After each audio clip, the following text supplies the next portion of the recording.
Our connection to the Look at this eventually. internet. Yeah, that could also Doing be. this every once in a while.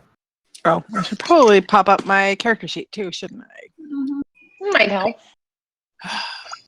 Yeah, I just have a moment of I have a camera! Hey! Look at that! Wait, okay, I need to get it. Come on. Broke for me. Come on, roll 20. Give me everybody. Now I John see it. doesn't have a camera. Yeah, now I can't see. Well, it. John's roll 20 blipped out. Oh, so. that'd be why. Okay. Yeah. No, my internet just in general looked Well, out. okay, yeah. Boo. We'll get there eventually. Yeah. What are you But doing? now you can see that my hair is a little short now. Oh, Yeah. that's Stacy's haircut. Except my bangs are too short, but that's another story. Never again Roll do I. 20 is being terrible. Ever. But yeah, no, Will Wheaton liked my Picard crown so much that after the photo op, he was trying to tell me how much he liked it, and staff had to like hustle me along so that he could keep taking it. That's funny. So then when I went for the autograph later, he was like, "You made my day!" It's such a good crown, though. I feel like I can hear that in his voice, though, of like how excited he would be over it. Like, He was delighted. It was beautiful. That's pretty great. it was a Is crown. it just a crown with She a was- Picard on it? That's what It's in the Discord chat. it's in the It's Discord. I know. a- Is that It's literally a all fancy- it's supposed to be, or Yeah, it's like a fancy fancy- wired crown. It's It's got fire the crown. insignia, and then, like, yeah, he sits on top of the insignia, got and it says Picard on it. Yeah, I think there's like some like a phasers and stuff. Yeah, The wired phasers, in yeah. there, too. Phasers. Yeah. And stars. So Yeah. good. With That's- just I didn't the notice all the Kardashian other things things wired that to were- the front of it. Yeah, I Yeah, didn't notice all like the a other little horn. details wired in there. There's a number of little Yeah. things. Yeah, no, she does really pretty stuff. This Yeah. was just one of the more ridiculous. Everyone on Twitch needs to see the glory of this Picard crown. So there it is for like 2 seconds. Bess, your hair's cute. It is real cute. Thanks. My bangs are too short, but that's okay. They'll grow. A whole bunch of people Don't see wrote- Maggie, but I got everybody else. Yeah, I can see. Yeah, Bess. I lost Maggie. Because I I don't think I see- lost all 20. I have everyone but John. I got everybody. But yeah, I was like, speaking of all the Mercy I play, I am very Mercy I today like because I it. have on my Mercy shirt and I have on my I am- Mercy socks. Not that you can. I'm just Gilmoring today. Should have picked it. I want Mercy socks. I have. I'm really sad that the only Mercy minifig is in like the most expensive Lego set. I was I sad love because they did a Hanzo Nendroid, and it was like, being an Android, like $60. Mm-hmm. Yeah. And there's never Hanzo merch. They don't make Hanzo things, but they made a Yeah. Hanzo Nendroid. The Hanzo Nendroid is so cute. Oh my gosh. I will say know. for anyone, if there's an Android you really want and you can't afford it, they are beautiful.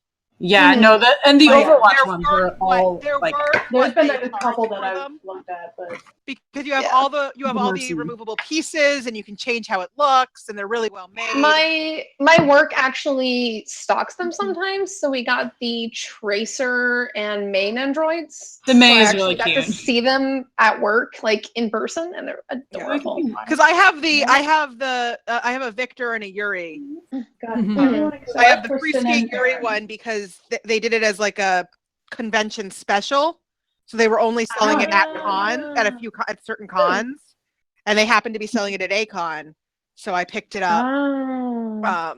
because it was the free skate and I wanted it. Mhm. Oh, yeah, I got everybody. All right. We're Yay! all visible. We're all here, I'm still here. Don't worry. I was like, relatively speaking.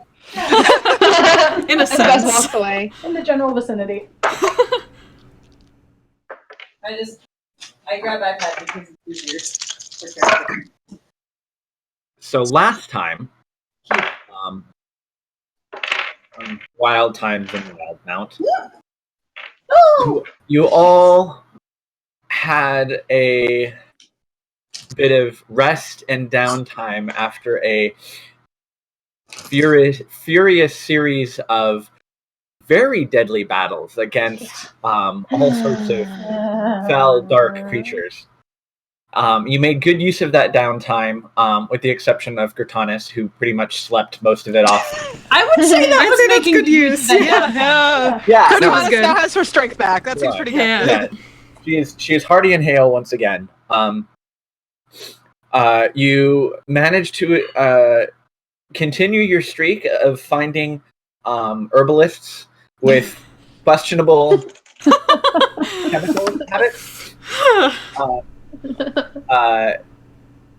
The number of types of supplies of things that you'd be looking for in home are somewhat limited. Not a lot of the types of merchants that you might be used to. But you were able to procure some curative ointments from him. No edibles this time. No munchies for you. Yeah, Yeah. from Gardner. And you also got to witness little Elias He's put the super beat red. down. Biggest That's my furball lord. you've ever seen. Yes. Surprisingly. Yeah. Everyone was surprised, I think, especially him and possibly even including Elias. I was saying, including Elias. But, I think I was a little surprised too. It appears that the fate seems to favor him and all of you to a certain Yes, extent.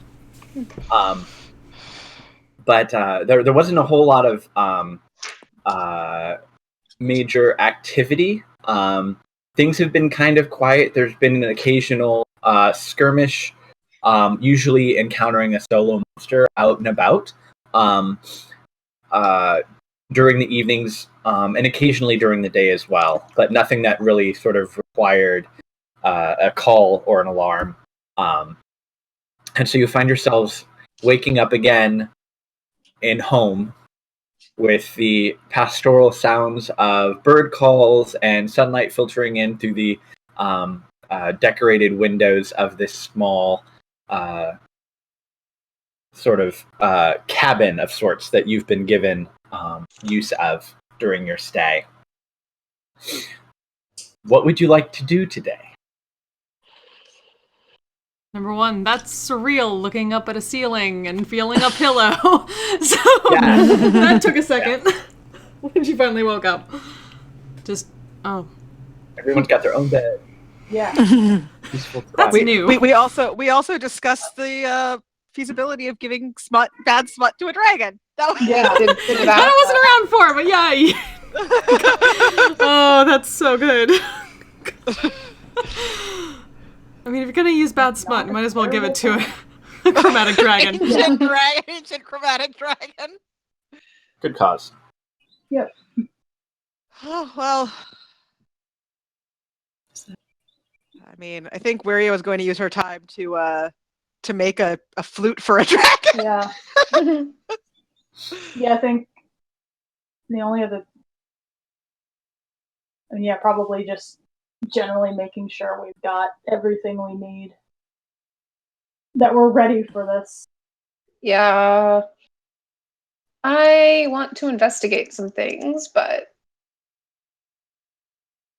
get some more information about what's out, what they've seen, and where it's come from, and how things have changed, and when they changed, and I assume people explain things to Cortana when she finally woke up. Like what you guys actually did. I'll give her the. I feel Okay, like thank you. yes, we probably got most of it across. Okay. Yeah, and then Leah's at some point, whatever she has to do to get her glaive enchanted or whatever. I have no idea what that entails, but that's basically, I feel like, the only thing she really has to do before she's ready to leave. Say something else and like, wait, no, that's a different game. Having back-to-back games. Right? Well, wait, no, that's my Friday game. I also wanted to ask around maybe if any of the elves in home knew or owned, or at least knew what it was, a Salakine, and potentially where she might be able to get materials or what she could possibly do in service to get materials for maybe when they come back. Maybe Wiria could help her out with that when they get back, since she's focused on this thing for the dragon at the moment. Right. Well, the one elf that you've met and know and have interacted with would be Suhi. And she would very likely know, probably more than anyone else, all the other elves. Because there's not a whole lot. So what I figure we'll do is play this a little bit loosely, narratively, and whoever wants to sort of grab the spotlight and do something, we'll just, sort of, we'll go with Cortanis first, and then we'll just kind of go whoever wants to go next, and we'll just kind of take them, and we'll not worry too much about who's with who, just in terms of lots of narrative convenient hand-waving for this, if that's okay. We're all just kind of wandering around town. Yeah. You're all kind of wandering around. You might be together, you might not be together, There is no mechanic or voice that requires the party to be gathered before you venture forth. So We have gathered our party. So it is early morning, and there are a number of people that are gathering together, sort of for that large communal breakfast. And as you're sort of maybe finishing up or going to sit down, you do notice Suhi is sitting at a table not too far away, sort of seemingly enjoying a meal in a very pastoral setting. As usual, the atmosphere is very warm and friendly. Everybody seems to be in good spirits, and it's something about the glade itself almost seems to effuse gatherings with a bit of joy and peace. Yeah, if I keep it a little bit more narrative, she wants to go see if she can talk to Suki and basically ask, first of all, if she knows what a Salakhine is, if anyone in the village happens to have one, and kind of explain why. Does the whole, her party member makes instruments, and this is the only type of instrument she knows, and it's... Oh, wait. Oh, no! You froze. Yeah. So she does in fact know what it is, but she hasn't heard one in quite some time. But there is a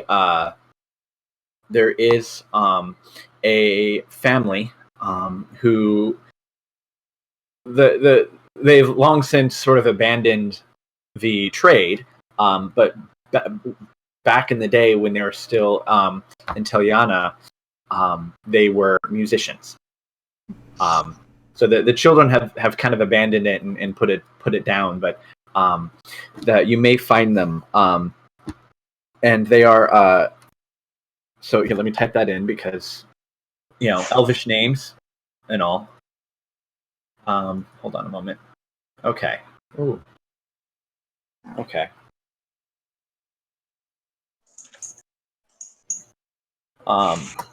So it is a husband and wife.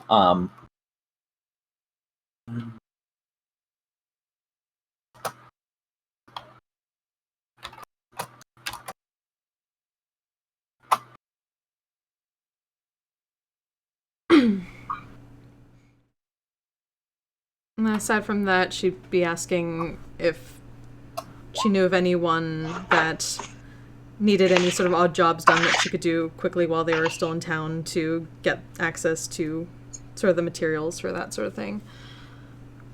Later. Right.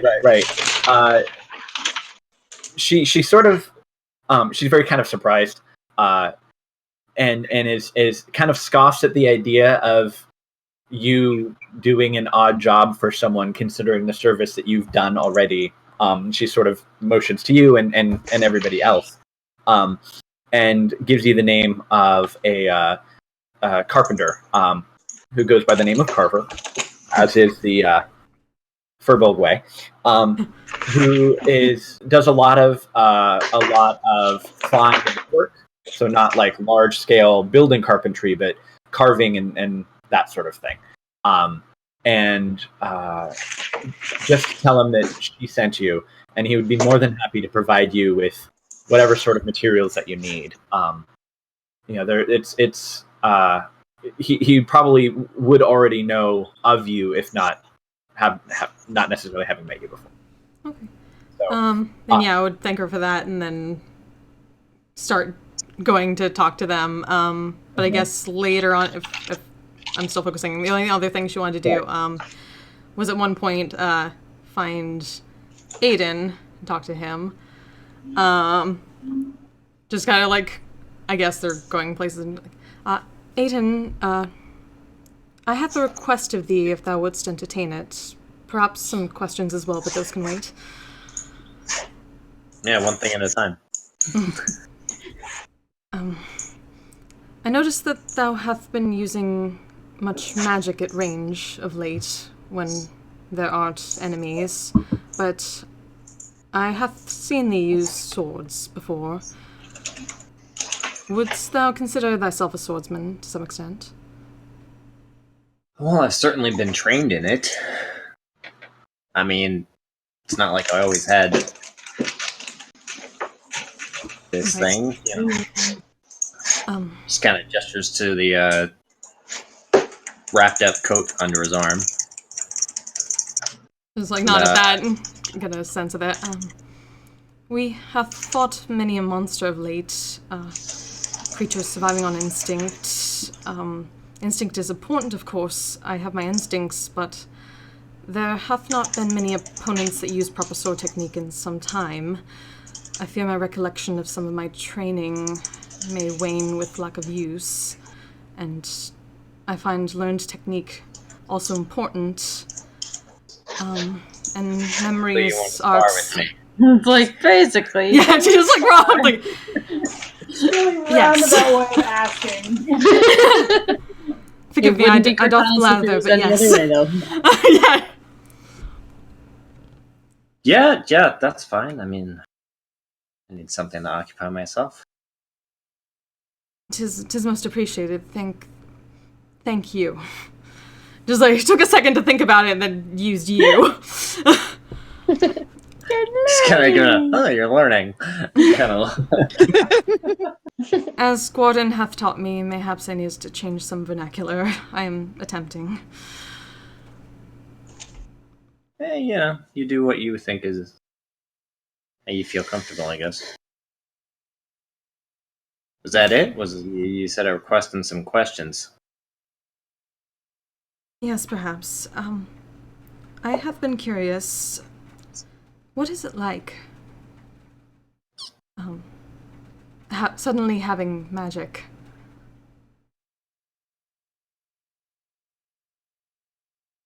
I don't know. Certainly wasn't something I was expecting, but at the same time, feels kind of natural at the same time. It's not really something I've thought too much about. I mean, I don't really think of it as something I've learned, more like just something I need to use to get my brother back. I was simply curious. Magic was never something that came to me, but most in my circles had it. I was something of a... And she says, like, some kind of old elvish word that the closest approximation might be black sheep. Yeah. Well, I kind of got that feel. She was going with it. I must admit, I hath felt a bit of... Never mind. And she'll just but yes, a spar would be good. If that would all right with that. Sure thing. I'll use the normal blade. As she'll die. I assume that they would have some here. Perhaps we could bring them along. Practice with them. Anyone in the future. Yeah, sure. Not killing each other. Yeah, no. Sparring with your super magical weapons that you both have. I mean, I carry a normal blade with me. Yeah. Buzz is not at the moment. I suppose I can get some. Cortanus is all magic all the time. I think some I may need to speak with my lord first to alter the order I requested of him. Well, it's not like you're attacking with the intent to do harm. Practice. No. I doth not know how literal my orders are quite yet. I hath not had the need to figure that out. I suppose we can't see. One way to find out. All right. Thank you. Yeah, no problem.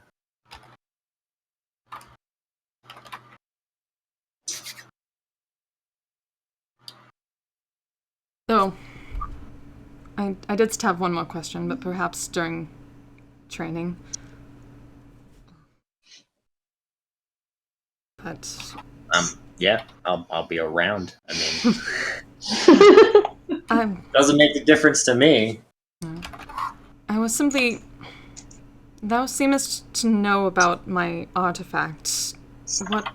What is it? Thou seemst to think there was luck involved? I know not anything past my own pact. Luck as far as what? I'm trying to, remember what you're, I believe thou madest a mention of worse things happening. What is this deck known for? Otherwise.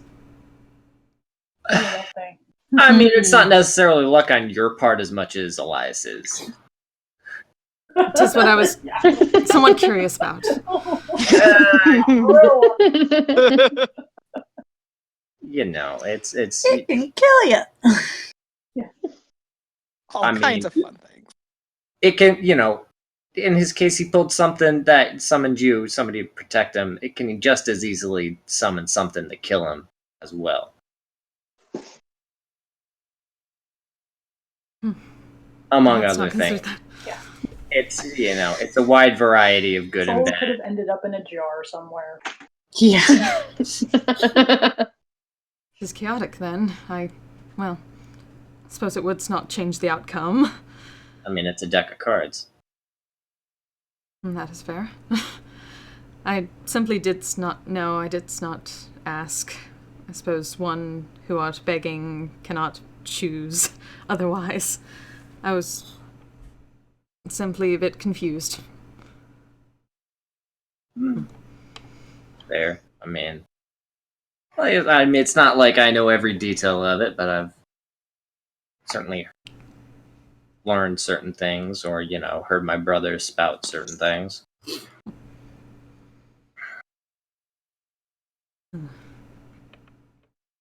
Just thinks about it for a moment. Yeah, thank you. Yeah, I was just curious. I mean, yeah. Maybe it's a bit of luck on your end as well. I could not disagree with that.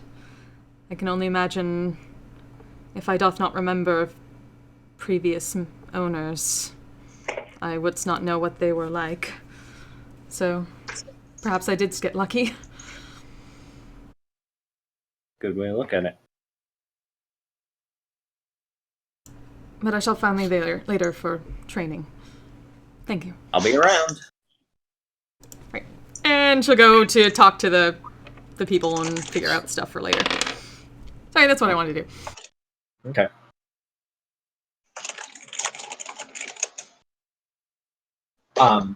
So the wood that you're supplied with isn't just sort of like, some random maple or spruce or anything like that. He the furbolg that you spoke to is actually related to one of the furbolg that were in the tower. And knowing your involvement, he gifts you with it is basically a few prepared, whatever the term is for that kind of wood, of a very I rare. assume there's like 10 minutes of no, I couldn't, no, Yeah, a little bit of like pride, pride, duty. Exactly. Now, depending on the crafting roll, to make said item, but with this wood, then I would say, if the roll was good enough, then the item could be considered of uniquely high quality, just because of the wood and whatnot that it's made from. So, Okay. if you No want pressure. I'm not looking for something like super crazy. She just needs something she can practice with. If you wanted to enchant something, it would be enchantable because it would if it was crafted well enough. Is all I'm saying. All right. You don't want Kratos making performance checks. She mostly just does it for the dex. Hey, it's better than me. Elias making performance checks. Okay. Yeah, she'll bring that and let Waria know about it later, but explain that it's for potentially when they get back, since she knows she's busy with the flute.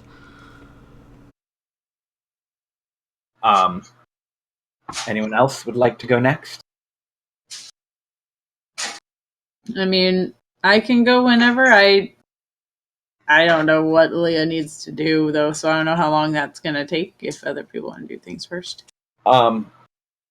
Typically, it would be... Oh, you're saying like actual real time, not game time. I mean, both. Right. I don't know how involved this is of whatever she needs to go do to commune with the Wild Mother, or if she's literally just sitting and communing for a while. Game time, you're going to be gone for probably most of the day. Real time, probably not too long. So if you want someone else to go first, that's fine. Yeah, I can go whenever, but right. I feel like I'm just going to be more reacting to things because I don't... like, I'm doing whatever the Wild Mother tells me I have to do. Right.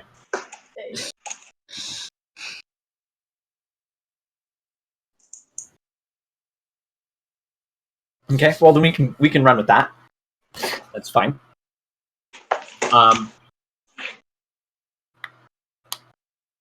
So you have probably spent over the years a lot of time in meditation or prayer. I'm not quite sure. How is it that Leah goes about preparing for something like this? Because this isn't just meditating or a daily or regular sort of thing, but this is sort of a very specific and ceremonial activity. But how does Leah normally exercise her devotion to the Wild Mother? That's a very good question. Character choices. Yeah. I know. I'm just used to my other character is a cleric. I'm like, I spend however many hours at night when I'm not sleeping praying. Right. Things I don't put much thought into.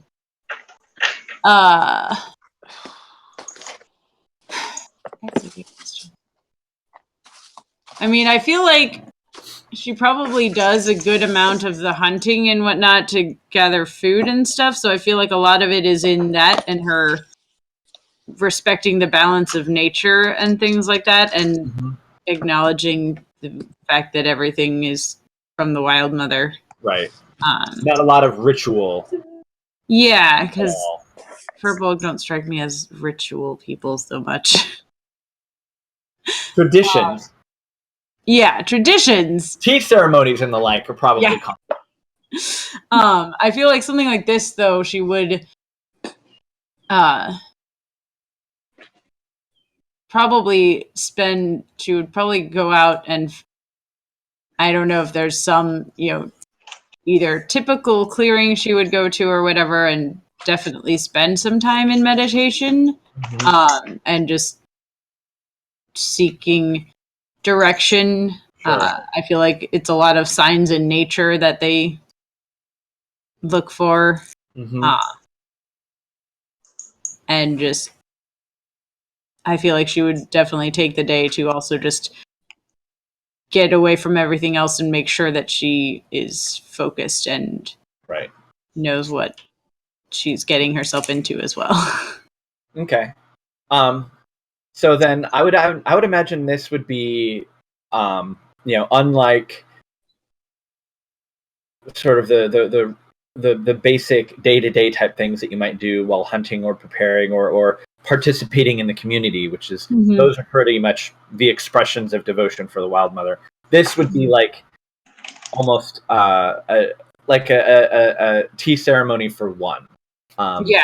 Where you go through a number of very ritualistic motions in preparing a tea, setting aside some incense, and there is sort of a hilltop glade clearing that people will often go to specifically for this sort of activity.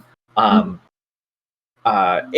years past, people have said that they had received visions or had been visited by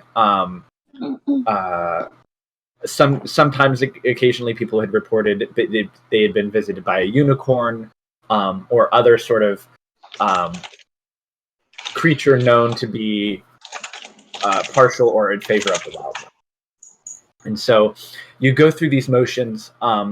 You've probably been here once before, like when you first took your oath as a paladin, and hadn't really been back. But you've probably practiced this activity multiple times and had it drilled into you by other members of the order. And it's often a test of patience, if anything else. Because most of the time it's sitting, meditating quietly for a couple of hours.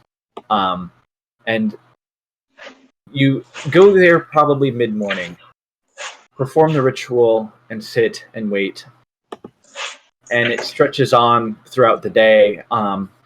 And generally you don't break for a meal or drink or anything like that. It's sort of you take in the tea, and then you just sort of wait and sit and sort of very Zen meditation type thing. But not a lot happens. The shadows sort of move across the glade as the sun begins to tilt towards the western side of the forest. And you were in sunlight most of the day, but now you're in most near complete shade as the sun has gone close to setting. And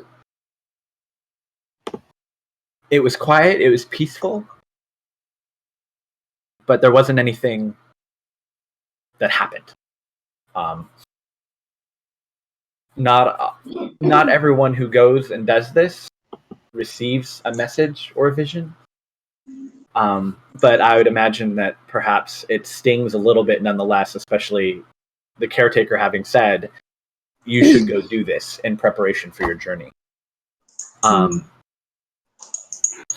And you pack up, clean things, put things away, and begin sort of trudging, maybe a little dejectedly back towards home. But when you arrive home, it is not as you are used to. It is not what you remember. The central tree that towers over the glade and kind of creates that protective presence that's been there ever since you were a child is not there. You can see that there are a number of, but you don't recognize any of them. There are a number of what? Sorry. Furbolg. Okay. There are a number of Furbolg around, but they seem, with it having gotten dark, there's not a lot of lights. You don't know, there aren't any lanterns or torches or fairy fire or anything lit. It just everything seems to be dark and in shadow. And you can see that they all start, and sort of look in your direction, point, and begin to gather weapons. And then you're sort of almost as if it's like passing through you from behind. You see sort of it's a ghostly shape, but it's sort of as it passes through you and you see it, it sort of materializes, and it looks like an elf. And you kind of turn around and look, and you see behind you, stretching beyond, is a long line of elves, and they look exhausted. Their clothes are torn. Many of them seem to be injured, and it appears as if they have traveled for a very long time. And when you sort of turn to look back again, those Furbolg that you saw that were arming yourselves are gone. And in their place, you see an elf, a middle-aged female elf. You don't recognize her, and an older Furbolg woman. At first, she almost strikes you like she looks like the caretaker, but then she's not quite. But there might be a familial resemblance, and you can see they're both kneeling in the center of the glade, and the elf is sort of speaking to this unfamiliar Furbolg. As you approach, you can see that they are basically digging into the ground, and the elf is bringing out what looks to be a small cutting of a plant or a tree of some kind. And together they plant this cutting, and the caretaker, or that version of the caretaker, seems to offer up a prayer to the Wild Mother. And you can, and it's often it's a very familiar prayer. It's something that actually the current caretaker, she kind of goes through that each day in her tending and examination of the home tree. And as you're watching them, you hear sort of a shout from behind, someone calling out the name Gwardir. And you kind of turn around to look, and you can see Gwardir, and maybe an elf who seems to be dressed for travel. He's got a pack, armor and weapons ready to go, and his hand is sort of resting on the shoulder of this incredibly large stag. And you can see a young Furbolg woman dressed in sort of the ceremonial robes of a caretaker in training, kind of run up to him, and they kind of engage in conversation a little bit. And she hands him a necklace. And you can see, based on their body language, that there might be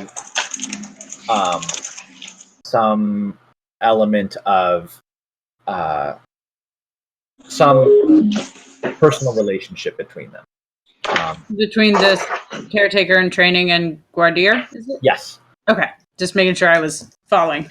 Yeah. he kind of like mounts up and then rides off to the north. And then you see that caretaker, she sort of turns around, you can see she's got tears in her eyes, and she kind of walks back towards in your direction. Does she look at all like my caretaker? Or it's hard to tell because she's very, very young. But there could be a resemblance. Your caretaker is very old. Yeah. And very gray, and this young Furbolg is young. She's probably not even into sort of just before whatever cultural ceremony indicates adulthood and responsibility for your tribe. She seems to be just before that. And you kind of watch her as she goes to the tree, which at this point is now sprouted, and it's sort of like a tall, sort of thin sapling, maybe 5-10 feet tall. And she sort of seems to busy herself taking care of it. And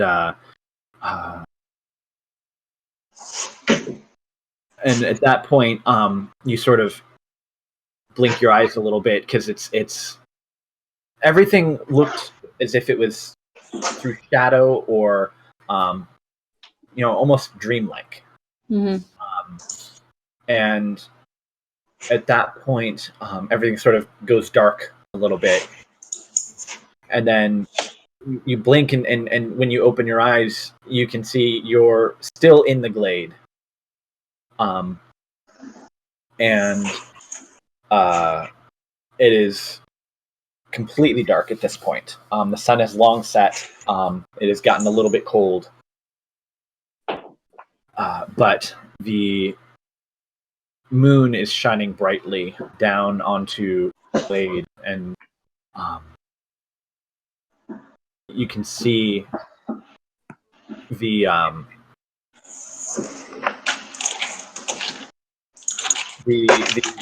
cup, sort of your teacup, has been set sort of face down.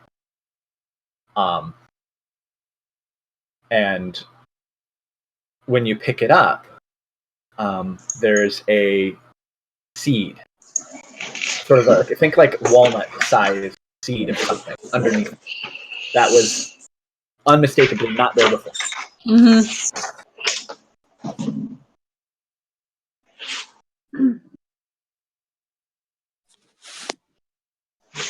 I'm just making a note of this and then I'll respond.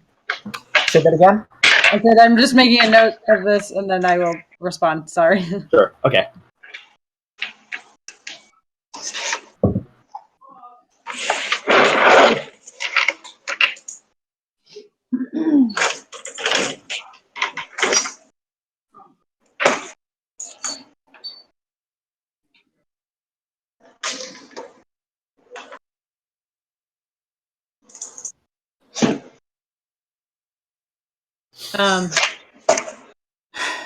So I will pick up the seed. It's really there, right? No, it's there, and as you pick it up, you can feel like it emanates warmth. Not a lot, but like you feel it's warm to the touch. So I'll pick it up and just kind of bring it close to me and just, Wild Mother, what does this all mean, though? What am I to do? I'm just gonna look back at the seed again, and I mean, it's still just a seed, but give me answers, seed. No. Speak!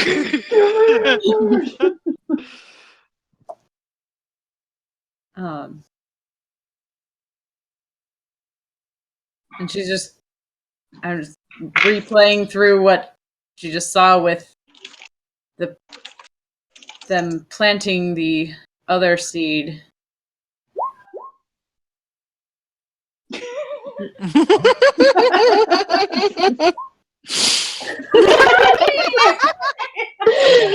Not the Korok, but that too. The Korok. That's just what I remember. Meanwhile, the only thing that popped into my head was, the scene from A Bug's Life of, now take this rock, pretend it's a seed, but it's a rock. I know, it's a rock! But it's a rock. That's all I could think of.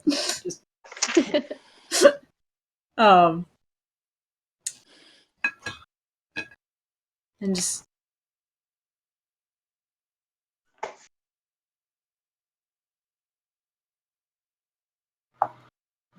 So look at the seed again and just... Is this seed also from the tree, then? Am I the one to plant it? At this point, just looking up the night sky, kind of like... shooting star, something. What do you want from me? Yeah. Talking with nature is hard. Yeah. No, there's talk to plants, but they can't talk back to me. yeah. I mean, it's quiet, but like at that moment, there's like a sort of a mild gust of wind that kind of rustles all the trees. The Pocahontas moment, Grandmother Willow.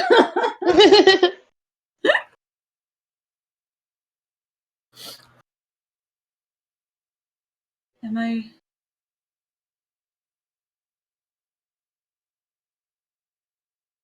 I to take this seed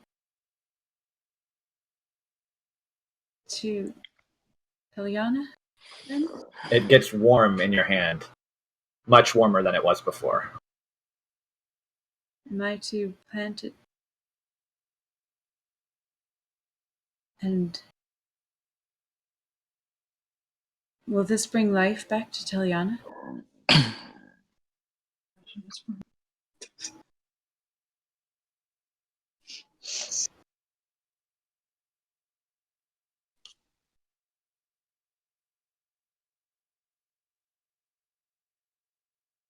She's just going to kind of close her hands around the seed again and just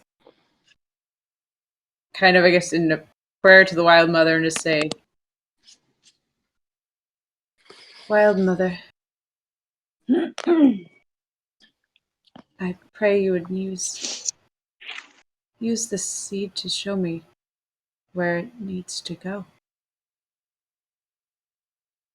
And give me strength to take it there.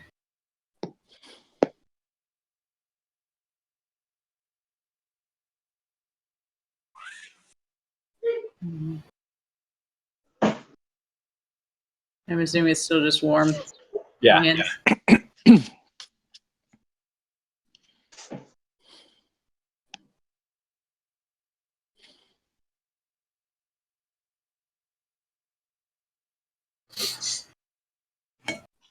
She'll just look at it one more time and I guess I should find something to carry this in then. Walks the whole trip with her hands holding on to a seed. Right. You don't want to like drop it or something. I know. It's a very important seed. Yes.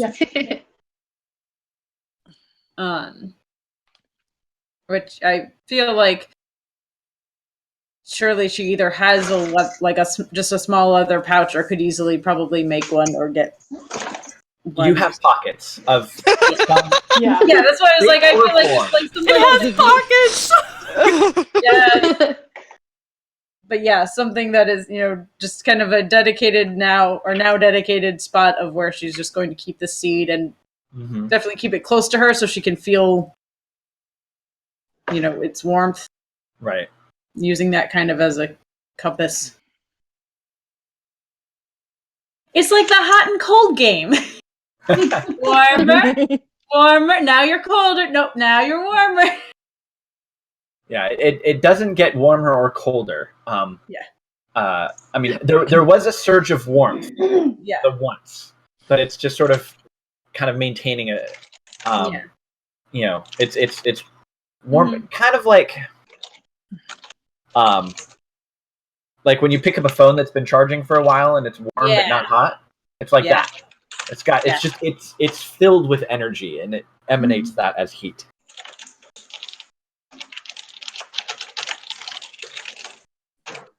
And she'll stand up and pick up the.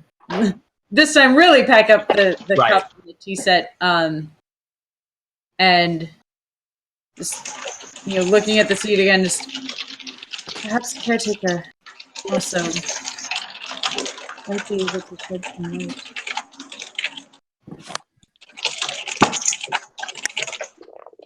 If she helped plant the first one, she might know more of its use. And she'll do whatever kind of traditional, thank you type prayer. Sorry, Furious typing. I just have a really clicky keyboard. Yeah, and your mic picks up your keyboard for whatever reason. Yeah. Yes, Ferngully. Sorry. I mean, I have a song from Ferngully on my playlist. Yes.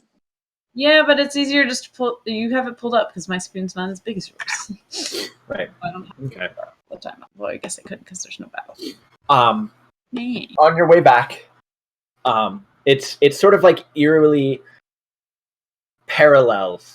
Like as you're walking back, you're distinctly remembering having just walked back. And so it's like the entire return trip is like this extended sensation of deja vu that's disturbingly unsettling. I feel like the warm Been there, seat buddy, in been my there. mind is kind of grounding reality now too. It's like so it's kind of my top. definitely. And when you do eventually get close enough to the home tree, it is from far off that you can begin to see the warm glow of lights, and you can hear the sound of laughter and music as people have gathered for sort of the evening meal. And it's lots of shadow this late at night or late in the evening. But it is there, and its presence is welcoming as you kind of come in, and there are a number of furbolg moving about that, they all seem familiar. All of them. So it was it's like I'm really home. Also, I feel like she's just gonna pause and have that surreal moment of because now she's like, I don't know how. Place look without the tree. I know. Well, it's that, but also the seeing Guardier that she's heard all these legends and tales about, and I don't know how clear of a picture it was really, but just that having actually been given access to that kind of, and I saw the founding of this place, and it's just that kind of surreal moment, as she steps into home, it's just takes it in, and it's and it's the I saw this when it was there, and this is what it's grown to become. And she's just gonna look at that seat again and say, "Thank you," and just continue walking home and go catch up with much more awe and appreciation. Rewind earlier in the day. Yeah. There's over you get nice visions. I get burning Raving Queen, Wild Mother. That's rough, buddy. That's rough. Anyway. Yeah, well, The less depressing god. Yeah. Anyway, You pick the goddess of death, that's what you get. Yeah. If you wanted sunshine and rainbows, should have come to the Wild Mother. Yeah, literal sunshine. I know. Or the Traveler. Or the traveler. Exactly, I feel like the Traveler is more sunshine and rainbows. Anyway. Candy canes, lollipops. That's true. Just There was a just Jester at contrast. AwesomeCon today. Yay. Oh, I didn't see her. I saw In our the visions. bow. I ran into her. She was sitting down, and I said hi. And she was like, "Oh, hi, Bike!" And I was like, "Yay!" Oh, critters. Oh, Oh, that's where that was. She's almost on your screen. Kitty. She is purring. Such a kitty. I managed to shove food in my face while that was going on, so I feel a lot better Yay. now. I was getting really hungry. I get to see a kitty in a couple. In a couple.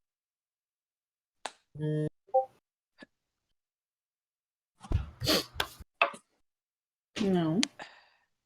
You're in play mode now.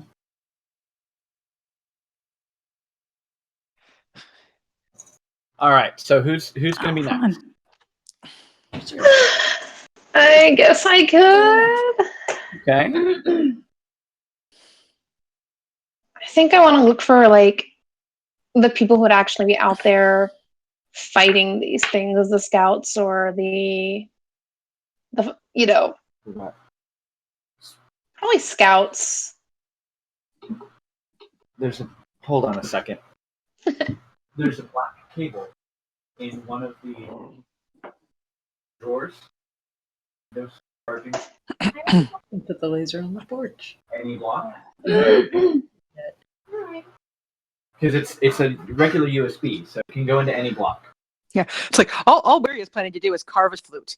Yeah, so I didn't have anything He's going to else sit and carve a flute. All right. really planned. All right.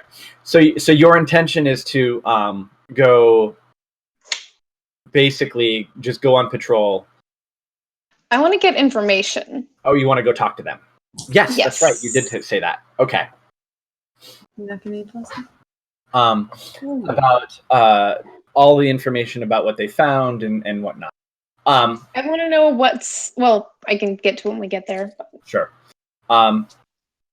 So you are instead of directed to go talk to like random soldiers, not soldiers, but defenders who are out and about. You are actually it is suggested that you go speak with shit. Well, that's that I've person's never rude told name. you before. That's a new You experience. gotta go speak to Aw Shit. Where might he find Mr. Shit? Oh, I've never talked to shit before. Aaron, I bought that thing I was talking about earlier. It's a patch. Ooh. Do you know one? Yes, good. It was such. It's I an saw that iron-on too. Patch. The same person as the gender armory. That was great. Naven.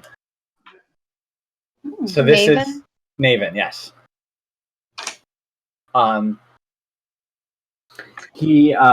He is sort of a so he's an actual priest, cleric of the Wild Mother, and he does a lot of cataloging and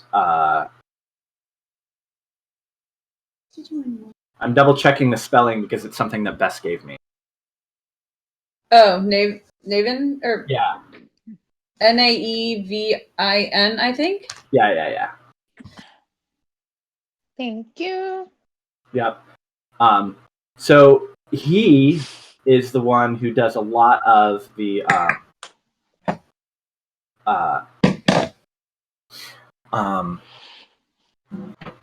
cataloging. I already said that. Sorry. Basically, he's like the librarian. He's not much of a fighter. So he's the nerdy one who does all the research part of this, the Scooby Gang kind of thing.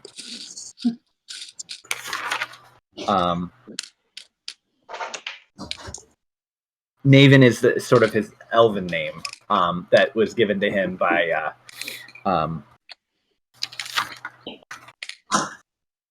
why am I forgetting all of my NPCs' names? Too many dang NPCs. Yeah, but that's his sort of elven name. Oh wait, I've got a big spreadsheet where I Doesn't put all of describe that us. information specifically so that I can pull it up when I need Specifically, so you know what your NPCs' names are. it. Exactly. That is fair and smart. Sibboleth? Yeah, Siblith. I need to draw more pictures in here so I know what I'm looking There we at. go. Steward. Not Stewart. His name it's Steward because he is a steward of information and knowledge. And so what he's never actually met any non. Well, he's met. He lives with Shatterkai, and he's met sort of a regular wood elf, but he's never actually met a drow before. He doesn't have any preconceived notions about you, but as you're interacting with him, you can see that he's like very intently watching you, and almost like he's studying you. Like you can almost tell that he's like making mental notes about like everything that you say and do in your body language and whatnot, like in the back of your head, but not in like a weird, creepy way, but more just an analytical. If he had spectacles, he would be like constantly like pushing them up his nose. But he sits down with you and pulls out a number of tomes where they have all the collected knowledge and information that they have about all of the creatures that have come through, and with the pictures that he shows you. So he you can see as he's like flips through the pages, these books have been tended to and filled in and added to over hundreds of years, it seems. They're very well taken care of and preserved. And you can see, he's even added in some of his own notes and additions and whatnot. And from that, what you gather is that all of the creatures that come from the Northwest, none of them match up with what you've encountered previously, at least here on the surface. So you've run into those tall guys with the tentacly arms, the two-faced ones with 4 arms, along with a number of beast-type aberrations that explode when you kill them. A lot of what comes from the north are the types of creatures that you remember much more closely from your time down below. When they are aberrations, it's not always aberrations that attack. Sometimes they are strange creatures from the Feywild. Sometimes they are strange creatures from the they're like some strange combination of aberration and shadow. There's a lot of undead that come this way as well, mostly incorporeal. A lot of shadows. More probably the most out of anything else, but occasionally a more rare undead type. They've never encountered a whole lot of corporeal undead like skeletons and zombies. Usually the only things that make it are things that can move quickly and unseen. In terms of the undead, there's like no slow moving that make its way through. But there's a lot of the same sorts of things that you saw that were like cannon fodder type aberrations that got thrown around in the between either the faithful to the Spider Queen as well as those who were corrupted or taken over by Tharizdun. Okay. the any particular questions that you wanted to ask. Yes, so I gathered from what Leah said that those things from a few nights ago were unusual. Is this the first time that such creatures as those have made their way down here? He like flips through the pages, and he doesn't come up with. There is a drawing and an entry for what looks to be like an undead beholder. And he says, it came once before, a long time ago. And he's sort of like looking through the notes. We lost many in that fight. But these other creatures that you described, and he's sort of going through the different pages, we've never seen anything of the like. And was that night the first time that you noticed a change in what was coming?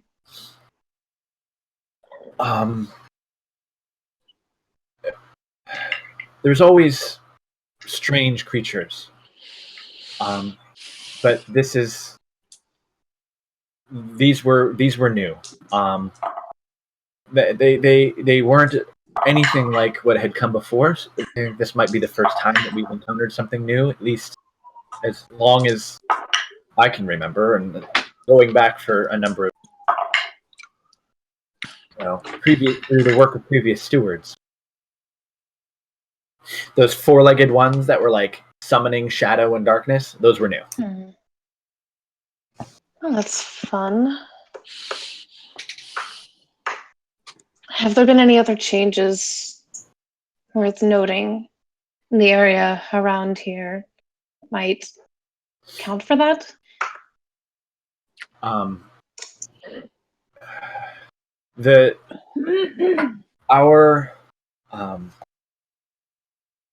Any strangers that you haven't seen, or anything really?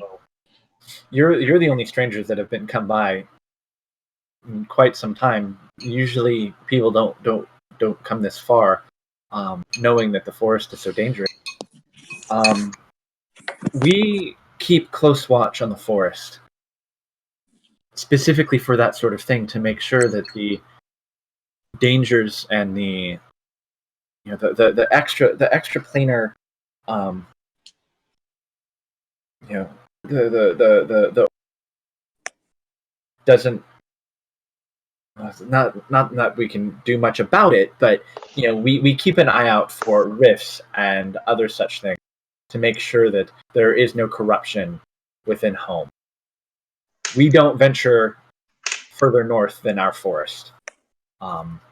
Once you get into the pools, that is the territory dragon, and we don't go past that. What's beyond, I don't know myself. Yes, that's about as much as I could expect to get. Thank you for that. As far as this dragon goes, does it have a name? Yeah, and he goes to look through another book, flips through a bunch of pages, and he's like, he kind of stumbles it over a little bit because it's, he doesn't actually speak Draconic, and so the syllables are a little bit difficult, but the Centralex.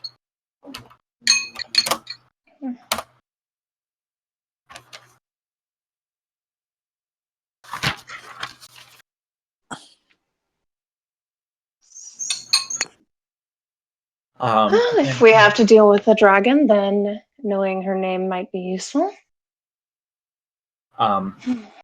The notes here are kind of sparse. I don't know. No one's actually ever interacted with her up close. I mean, it's pretty much been. There was the story of Gordir and the trial of Verdant Greed, and he negotiated for the passage for the elves out of the fort out of it wasn't quite the same back then, but there isn't much else here other than just some notations about how often tributes are made, things that are taken and not taken. Yeah. Huh. Sounds like we are just going to have to stumble our way along and figure it out. But that's kind of what we've been doing this entire time, so... Be careful. He's sort of like he's got like this nervous habit of like rubbing his wrist. And he's kind of doing that, and the dragon was young during the passage of the elves. It's not young anymore. It will be much older, much larger, and much more dangerous. Yes, we've heard. Do not attempt to lie or fool the dragon. Green dragons are said to be the most cunning and intelligent. Keep that in mind. Dragons, and I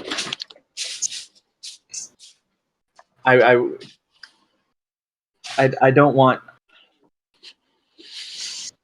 I don't want Leah to not come home. We are all going to do our best to come back from there, so... not dying is kind of part of the plan. Uh-huh. I think it's the only part of the plan. Not dying. That is Not dying. That is maybe the smut. entire plan. That's a plan. Not dying, maybe giving smut. Do you like smut dragon? You don't want to get the title of the smut dragon, probably. I mean, hey, at least we're being honest and saying, hey, this is smut. It's true, don't lie about the smut. But do you enjoy? But it will give you an interesting look at New experience. Well, I guess the best way to find out what we're going to be up against is to get out there and run into it. So, Thank you for your time, I suppose. I'll get up. And he sort of nods his head. If you do have any time, maybe not right now, but, maybe later. If you have some time, maybe you could answer some questions. I'm curious, sort of to hear about where you come. If you have maybe a story or two to share. I haven't really met anyone like you, and to say, I'm very curious. I could tell some stories, but they wouldn't be the most pleasant if you really want to know about where I come from. He sort of nods his head, and he kind of like, flips a few pages over, and you can see a diagram of what looks to be some kind of creature that was like pulled open and dissected, and so you can see like drawings of guts and things like that. Like, I may not be much good in a fight, but I'm not really too squeamish. Fair enough. I think that sounds fair enough for when we get back. Okay. I look forward to it.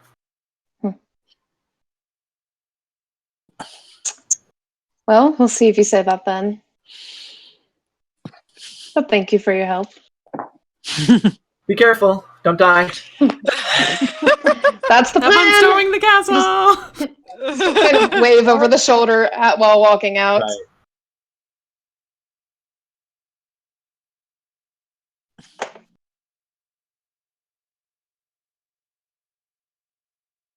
think that's all I had.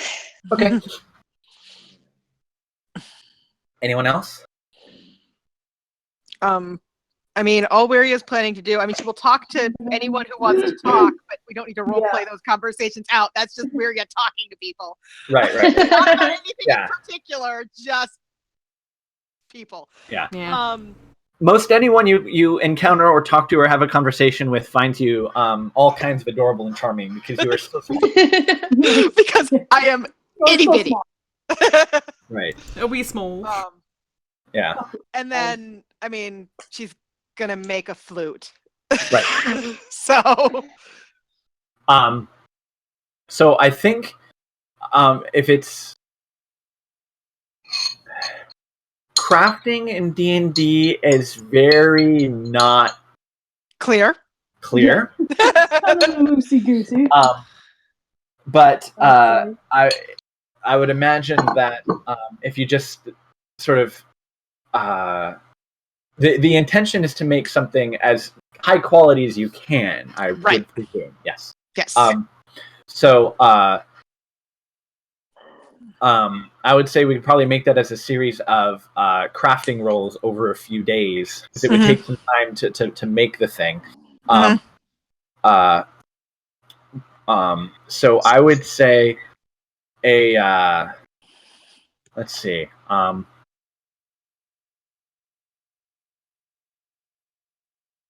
Let's start out with an intelligence check. Or let's see, what would be good? Basically, we'll say it's going to be a skill check. This is going to be the preparation, the plan, gathering materials, making sure that you have the tools and stuff available. And I'm thinking that would be. I'm not sure let's see. What skills would that be good for? Yeah. Like, it's actually no. Do you have a proficiency in a tool set? Yeah, I'm proficient in woodcarver's tools. All right, then it would be. I would say we'll just make a woodcarving tool proficiency check. Okay, so just straight proficiency. Well, whatever it's or modified by intelligence. So intelligence plus proficiency. Okay. And using your tools. So that is a 15. Okay, great. Okay, so with that, I think you've probably got a good plan ahead of you. You've got everything that all the resources that you need, and so it would just be a matter of actually doing the carving. And so we'll stretch this over a couple of days. The next one, this is absolutely a dexterity modified proficiency woodcarving. Okay. My dex is better than my int, so I will absolutely take that. Right. That is a 19 for the first one. Okay. How many times? Okay, I'll let you. Well, it's kind of just it's a flute. It's kind of simple, but this next one, I would say, I'm gonna have you make a perform check. Okay. But I'm gonna have you instead of using charisma, because you're not using your performance to entertain, you're actually basically as you're carving it, you're testing it to make sure that it has the sound that you want. So have it be modified by wisdom. Okay. So whatever your proficiency modifier with performance is, modified by wisdom instead of charisma. Okay. That is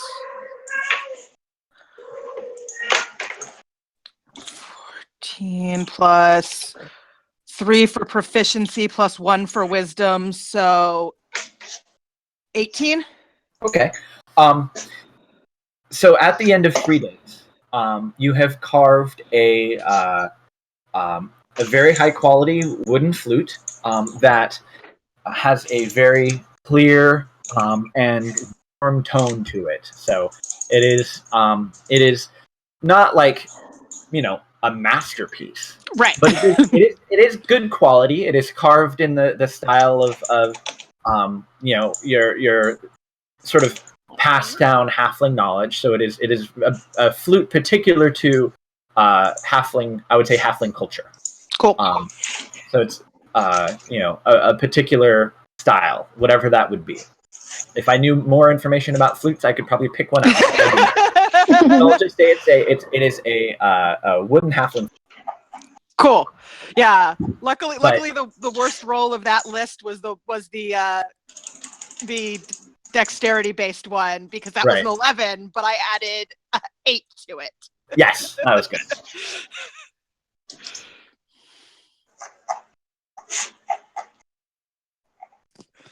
Gotta love high modifiers for things. Yeah. So you spend a lot of your time carving and prepping, but with the carving, you can probably kind of do that like walking around. You don't necessarily have. Well, I mean that's whittling, not really carving. But you dedicate 3 like full days to this process of making this thing. Would anyone else like to engage something in the town with somebody? I forgot. I had a while back mentioned possibly using divination before we leave, just to get an idea for like, is there anything else we should be worried about that we're not aware of? But that can. Sorry, I'm getting some drink. But that can wait. That can wait until you are ready to go. Yeah, because I think it's 7 days. Is what the. Okay.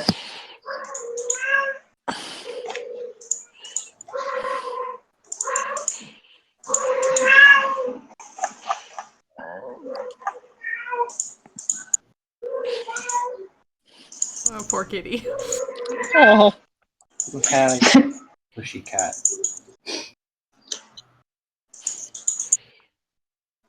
Kitty wants. I don't have a cat, so it's not my cat. It's probably one of my mom's cats. Yeah, I'm sure. I was like, I do not have cats, so. Because I am allergic to them. Yeah. My cat is currently running around the house like a crazy pants cat, but she's not meowing, so it's not her. I'm going to be getting a dog, so I'm excited about that. Wow. I've wanted a dog for a really long time, and I finally decided that I was going to actually get a dog soon. Time's your dog. Come visit. I'm gonna come visit it. You can come visit the dog. Yes, good. I don't know that I can address. Like, I'm very washed.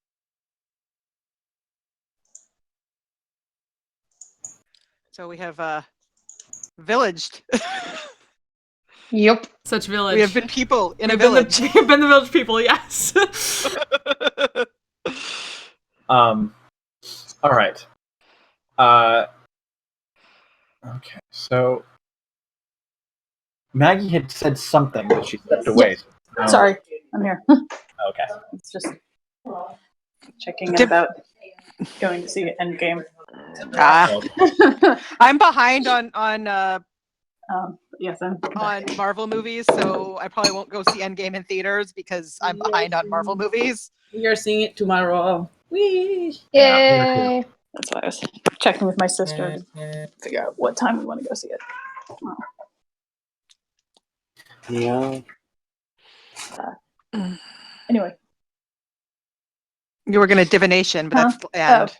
Yeah, that was for. Did anyone else need to? We can kind of hand wave, like, and just say that you do this in an appropriate time before you leave. You don't have to actually make it the last thing that you do. That's fair. That's fair. And I'll just assume I don't actually have it prepared, but at some point we've got a couple days. At some point while we're Well, you're here for There you at go. least 2 more days because Worry is busy making a. Oh yeah. Yeah. We're just making a flute, so we're We're just making a flute for a dragon. Yeah. So Yes, given that there would be sparring, might ask Leah's father if some training swords can be borrowed. Yeah, sure. If any of you want to engage in sort of mock combat with one another, or like a training thing, we can do that as well. Kick some butt. I mean, yeah, I'm not opposed to inter-party sparring and training too, but right. We can actually break it down and do a little friendly PvP, or we can do a montage scene. Whatever works. Dramatic training montage to 80s music. Why not to both? Right. wait for Roll 20 to come back. Yeah, who's fighting winner? Just go down the line. Sure. Yeah, right. No. Eventually, I'll get. Damn it, roll 20. Okay, there we go. It was like roll 20 I'm froze down on me, and I had to refresh, and then I kept Yeah. getting everyone but one person, and it was a different person each time that I couldn't get, and I finally got everybody. Mm-hmm. And I'm down to spar if people are. Well, I have everyone except Kristen. No, okay, I got everyone. Got it right. Yes. All I right. realized I was muted, but yes, Dallas is down for this. Wiria will carve while you spar. Right. Carven Spar, great She's name also for not- some kind of village, a tavern. I don't know. It's some kind of like it's like one of those like wine and paint places. Yeah. But it's like Yeah. Carven Spar. Her combat isn't very well suited to sparring anyway, so. Right. That's fair. She She's can make like, commentary. Get inspired. I can hypnotize you. I'm good at that. She's I like don't a wanna knitter. stop She's it. on the sidelines making a flute and just kind of like watching, Exactly. No, she's gonna chill and carve. adding commentary. I feel like we're gonna be very good at I mean, it's like really up spar to commentary. everyone. I'm down for rolling or watching any of this. Mm-hmm. As would Devrin. Especially after a day. Yeah. When he's released, he'd be more than happy to take another turn. Although in this instance, I would probably just have you play against one another, or maybe go like 2 and 2 or something like that in like pairs, as opposed to like multiple sequences of 1 versus 1, because then there's a lot of people not doing anything. Yeah. That's fair. Pairs could be fun. Mm-hmm. Yeah. Pairing I'll go off for would that. make it Yeah. a little bit more. Yeah.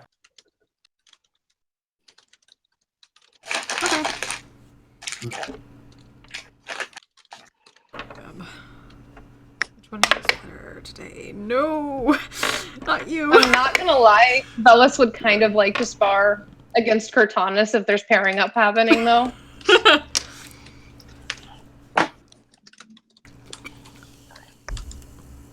Want to fight winner of winner or loser, I guess, depending on how Aiden versus Cortanus goes.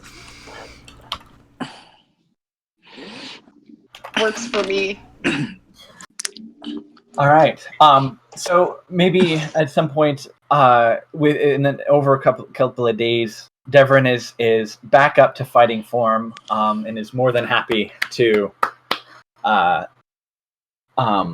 show you his moves, as it were. Show me what you got. This time Elias is just all to the side like, fuck.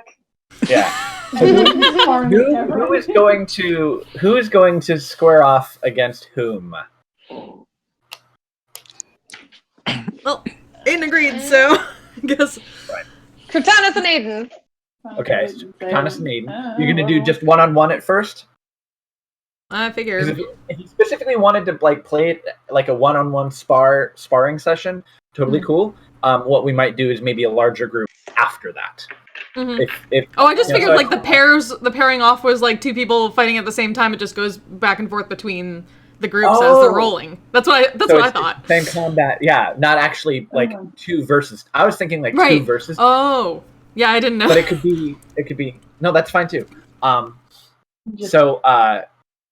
Kristen, did you say that you wanted Velis to duel Cortanus? Velis is fine with anyone, honestly. Okay. But he would enjoy. He would not. Just to clarify, this is all while Leah's like off meditating, right? Unless you want to join us. Yeah, like maybe the first day, or it could be the second day. Like if you particularly want to like participate, kind of. Yeah, join. Join the party. Yeah, flex on all those little D8, D6 and die fools. Right? I mean, so I guess the other question is like, so part of my whole searching for the wild mother, whatever, I think was because I was hoping to find some way before we leave to make my glaive a +1, and I'm not sure if the seed is how I do that or what, but kind of, sort of. It's all tied in. Right. Jam it into my glaive. Right. So. Like it's materia. Yes. Materia slot. Now I can narrate this, or you can have like a scene where you sit down with the caretaker and kind of go into it at length. Or we can kind of narrate this part, and then you can have a scene with the caretaker to talk about things different. Because basically, so if you use you use a silver bladed knife and you squish the seed to get its juice, and then you peel it open, and inside is actually it's a large multi-layer seed, and so the tough outer exterior protects the inner part. That juice, when distilled into basically an oil, can be used to treat one of the weapons carved from the great tree, in order to enchant it. But enchantment. Yeah. So that's that process usually takes a few days as well. So you're not going to have an enchanted glaive for a thing. But generally speaking, it's also like part and parcel of you kind of have to finish the quest for the enchantment to be sealed, so to speak, kind of thing. And if you fail in your quest, the enchantment will fail. Okay. If that makes sense. I don't know what mummy juice is. Until you finish the quest. No, they opened that tomb and there was like mummy and like a bunch of like water at the bottom. People wanted to drink it because people are weird and gross. Very weird. I mean, historically, people have ground up mummies and yes, this is also gross or curative-ish. Because people do historically, people have done a lot of stupid things. Right. This will make me better if I drink dead people. Sure. Yeah. Tell yourself that. Or drink from their skulls, any sort of thing. So, before we jump into sparring, which will be a combat which will kind of take a little while, why don't we take a break here to refuel, get water, stretch, and do that things. I need to check on Tracy and the kids, Cool. if that's okay. Mm-hmm. All right, cool. All right. There's camera setting. My feet are so sore. The camera. Also, we keep talking about this like walnut-sized seed, and I keep thinking about. Bess, I'll have to bring this when we come up around Mother's Day. I posted a picture of it on Twitter. They apparently released all of the 4-panel comics from Fullmetal Alchemist. Oh yeah, I wanted to see collection. that. Oh, and it's the best purchase I've ever made. I want it. I have them all. I'm not sure what exactly that is, but they're these like 4-panel comics that Arakawa did at the end of like each of the volumes for Fullmetal Alchemist and stuff. Okay. They're like ridiculous. Like here, I'll post. I have some pictures of some of the. I'm pretty sure that's where like the miniskirt joke originally came yes, from. The miniskirt joke came from that. But there's one where it's Lust, well, or whatever name she goes by when she's pretending to be human. Solaris. Yeah, Solaris and Havoc out on a date, and they're like, oh, they didn't give us like a nutcracker for these walnuts, and Havoc, like, I'll be, manly, and then Lust just cracks a walnut between her boobs, puts it in here and flexes. Yeah. Also, That's look amazing. what I got today. Nice. It's an iron-on patch. I don't have anything I want to iron it Nice. onto, but I That's needed awesome. it in my life. I was so glad That's to see that. Oh, She also had a Utna one that said, "This prince will save herself." I've seen that one. not your and Rose a Bride. one that says, "Not your Rose I was thinking Bride." that. I was like, we should just name It was But so good. I if I was gonna get one of those, I wanted both of them. Yeah. And you say you want a Revolution one, seemed a little more standalone. Yeah, it's so good. But I was like, so yes, yeah, I need this. Bess, I just put pictures of they're like just like two of the panels from two of the different comics that I happen to have on my phone. Oh, well, that explains where your new profile picture. Yeah, that's what my new profile picture. Yeah, I need the Al one is just I need to find that I'm that still book because laughing it about looks it. amazing. Because it looks amazing, and I It's- want it. totally worth it because they're so funny. Yeah, I mean, I've read, I've read a lot of the manga, so I've seen them before. Yeah. Not all in one place. Yeah, having them all in one place is That's yeah. thing. just the face. Yeah. Image training for when I go taller. It's just, I mean, lots of them. yeah, the secret ingredient of the Philosopher's Stone is living human beings, and I mean lots of them. You're like, yeah. And she looks so delighted. Yep. Oh. Or like, there's another one. There's actually like two. There's one with a bath where like, Hawkeye's trying to go into a bathhouse, but it has a no tattoo sign, and like Scar happens walking by, and she's just like, "You need to burn this thing to the ground." Why? Oops. And then there's one later on with Al trying to go into a convenience store, but he can't because like his helmet or something. And he's just like, Scar, you have to destroy this goddamn convenience store. Use your arm and destroy it. Poor Hawkeye and her tattoo she didn't want. Yeah.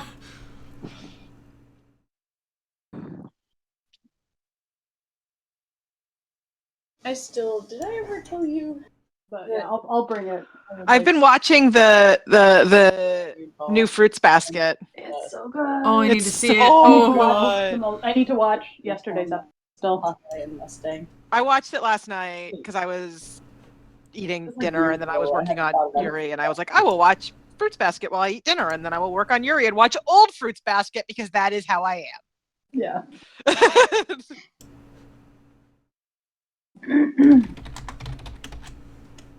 I do find it funny that they didn't give it like any sort of name indicator that it was a like a remake. It's just still Fruits Basket. Yeah. Not most Fruits of these Basket shows, it's, like, Ultimate.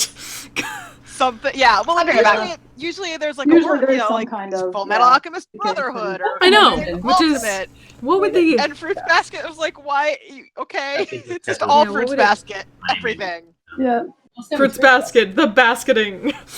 I don't know what the hell you would call it though. Onigiri edition. I don't know. Zodiac. They were completely Onigiri different edition. models. I like that. Oh.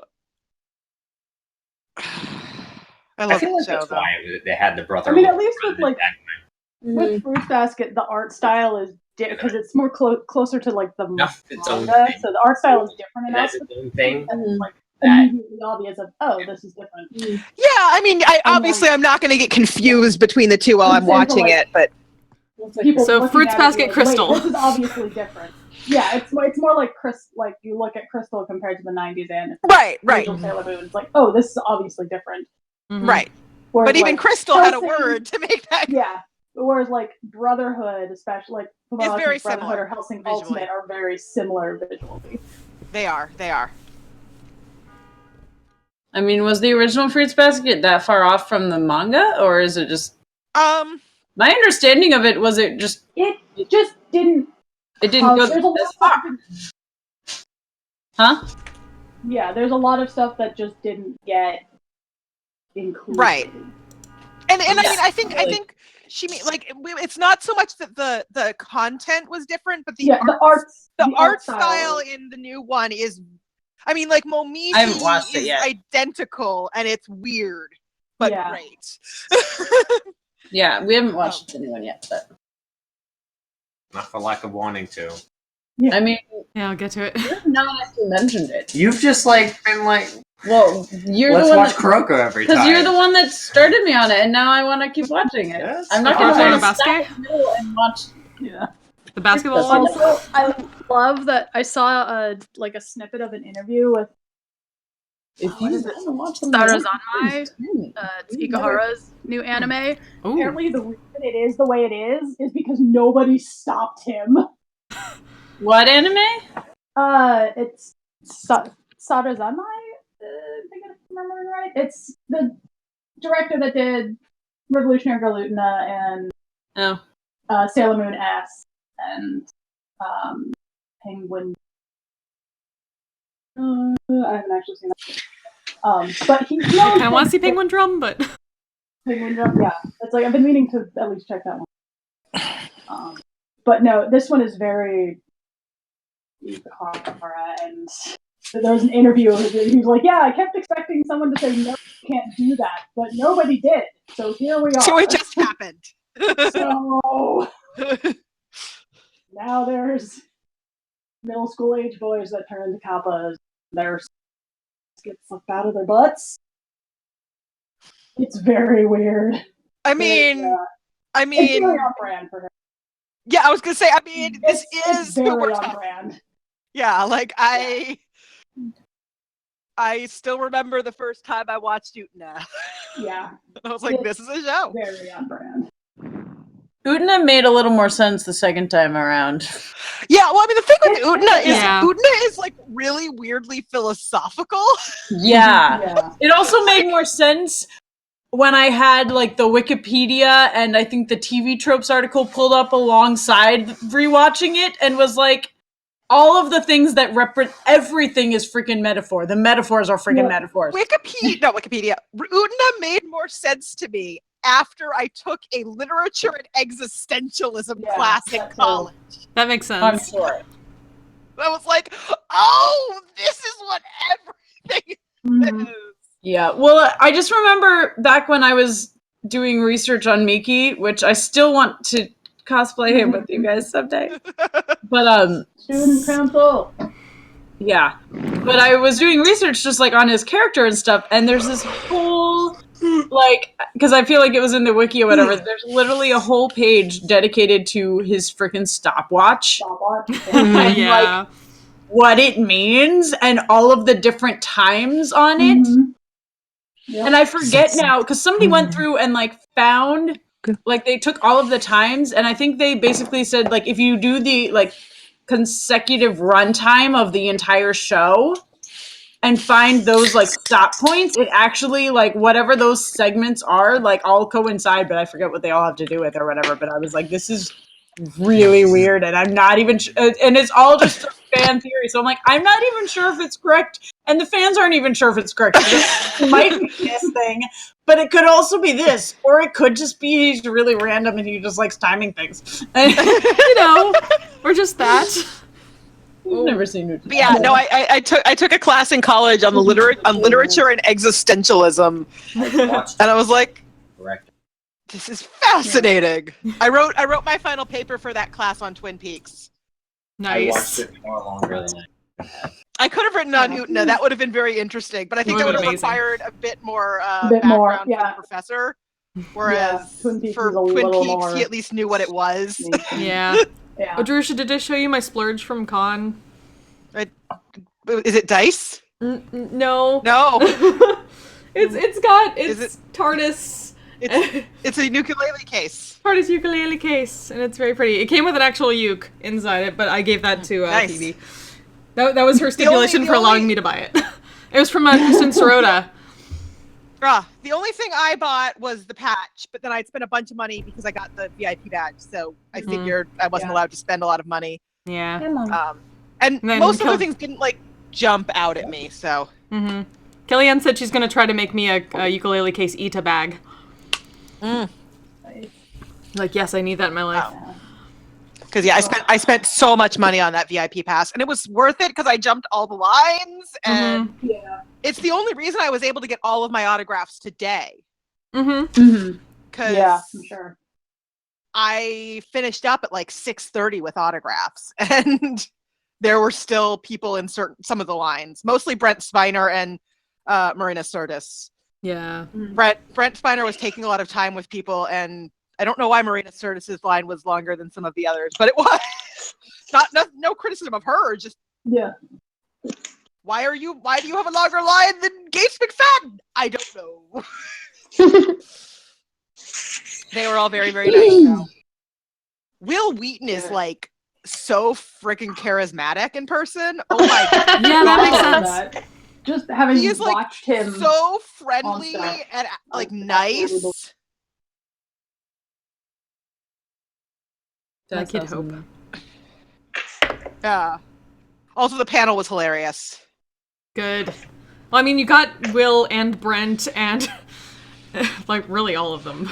You got some excellent. There was some excellent snark from Gates and Marina about gender issues on TNG. Yes, thank you. Good. There was Jonathan Frakes fanboying Brent Spiner. There was Will Wheaton being Will Wheaton. Surprise. There was Brent Spiner. Yeah. Anyone ask Jonathan Frakes to tell us that we're wrong? Like 40 times. He did tell a really interesting story, though. Apparently, there's a period of TNG where the writers seemed to completely forget that Riker and Troy had been in a relationship. And so he and Marina decided that they were going to play that they had been in a relationship because that is how the story started, damn it. And they were going to retain this element of their characters. And so the fact that the Riker-Troy relationship has any through line in the series is just because they decided it did. Not because That's fair. the writers remembered it. Which I enjoyed. They're like, we were like, we started out as characters that had been in clearly a very intense relationship. Maybe we should not completely discard that. Okay. Yeah.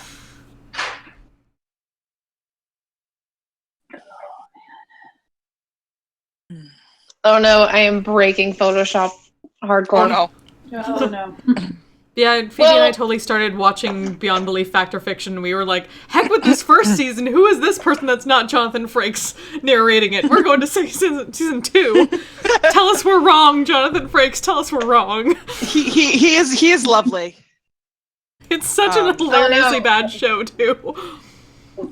I really broke this isn't even truth. This is based on truth. Like, maybe parts of it were kind of real, but like, that never actually happened. I feel like that's not That's not fact. It is now. Apparently. Probably Probably just saying it was based on something means it's all true. Yeah. Also, Marina Sirtis was really adamant that my name was fake. She was like, "Oh, this is a really beautiful name," and I was like, "Yeah," and she said, "Or a really unique name," and I think I said something to like, "Oh yeah, well I've actually met someone else named Jerusha." She's like, "You're lying," and then I was like, "And I'm friends." I know somebody in my high school class named Jerusha. And I was like, and I'm Facebook friends with some people who are named Jerusha. And she's like, "No, you're lying. Your name, this is a fake name." Should have been like, Jonathan Frakes, tell us it's wrong. Tell us it's fiction. I was like, what? Like, why do you think my name is fake?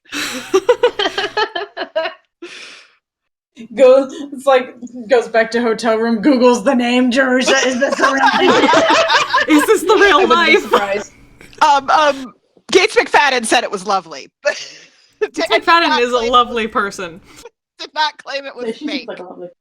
She was really sweet. I think the most entertaining interactions were with Will Wheaton and Marina Sirtis, because Will Wheaton and then Marina Sirtis claiming my name was fake was really quite amusing. But Gates was very nice. All of them are really nice, honestly. Yay for nice celebrity encounters. Brent Spiner set up his chair in front of the table instead of behind it. That's awesome. But Cat Cam!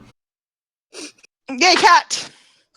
But yeah, I was glad I Hi, didn't have to Mona. wait in all the lines. Quite as long. Mona.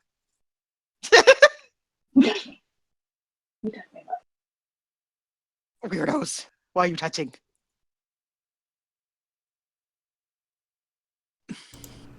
I think okay, let's maybe the cat try that Ash without that simulator. that Rin and everybody has kept stepping on my leg at the exact same spot over and over enough that it caused a slight bruise.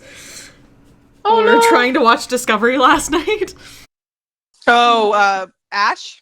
Yeah, Ash. Like, you're adorable, Ash, or but ow. Starbuck. Ow. It was Ash. It was definitely Ash. Okay.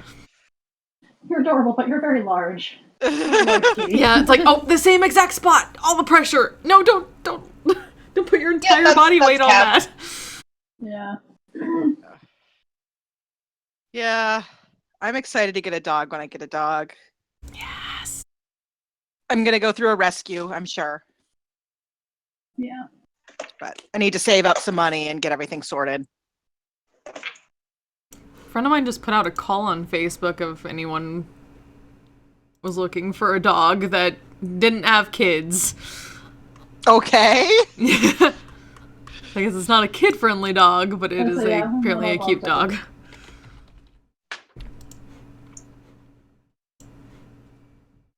It's like, anyone child-free have any room in their home for a big, sweet, dumb dog? That's it. I don't know Big how might big. be the challenge for me, yeah. I do not have kids, but I do not need... I'm thinking medium dog. Yeah, medium 20 to 50 dog, pound. Preferably lower on that scale, but for the perfect dog, I'll go up a little higher. My apartment allows 2 dogs up to, I assume combined up to 85 pounds. And then has a few breed restrictions. Mostly there's for very large breeds or breeds you'd expect, even if it's dumb. And then I have to pay my pet deposit and get all the things that a dog needs. Yeah, that helps. But I'm excited. I've wanted a dog for literally ever. So Gatry? Yes, good. I went and visited dogs a couple weeks ago. That was fun. I didn't No. hear her on top. Okay. I was just like, we got proof of it. I said, like, look, a cat uses them. Also, all dogs are puppies. I'm not adopting a puppy, but all dogs are puppies. Mm-hmm. Yes, they are. I'm hoping Either for big like old doggo or a little dog, pupper. Or a big somewhere pupper. in the 1.5 to like 5 years. Yeah. Well, that's like us and Mona. It's even more with dogs, but like, because she was 2 when we got her, and like, kittens are cute, but they get adopted fast, and same with puppies, except even more so, like, dog temperament changes. Yeah, exactly.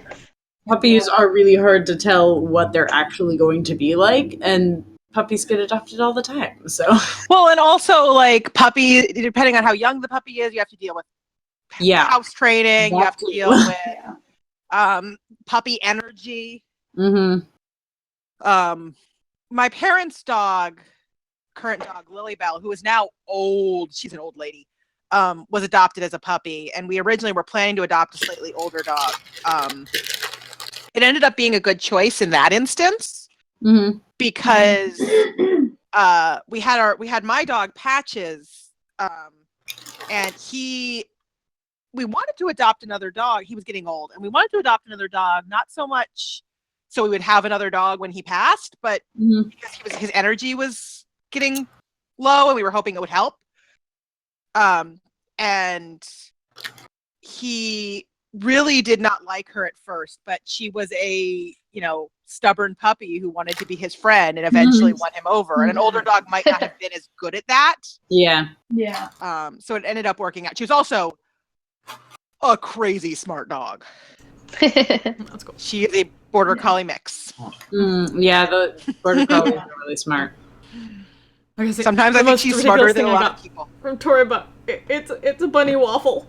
It's literally What? sleeping in a waffle. It's the most. It's called a Noosa waffle. It's the most adorable thing. That's great. Phoebe has stolen it. How many things have you gotten off of Torib? Yeah. Too many, but they're all really I'm soft. just like sitting here and I'm like, I feel like Erin's house is just like has a room. Oh, I wish I had a room for it. Like, They're all stacked on top of my my bowl chair, basically, and in various places, like on the couch and on various tops of cubbies. For plushies. You're gonna have to But they're all get so a cute. 2-bedroom apartment for the plushies. I know, I want to. I want just a room just full of plushies so you can just dive and Scrooge McDuck on them, and it's really comfy. like a ball pit, but a plushie pit. Exactly. It'd be amazing. Fuck DashCon. I want that. Oh, DashCon. We thought that was a disaster, and then the fire festival. Yeah. At least there's no documentaries about DashCon. Oh, is that the one where they it was so poorly organized, and then the ball pit was Yes. this one A kiddie kiddie pool pool. that had a few Kiddie balls pool. in it, Yeah. like this giant ballroom. Yep. What? Exactly. Yeah, that was the Tumblr con, Yeah. which should have been a warning sign right there. Right. Yeah.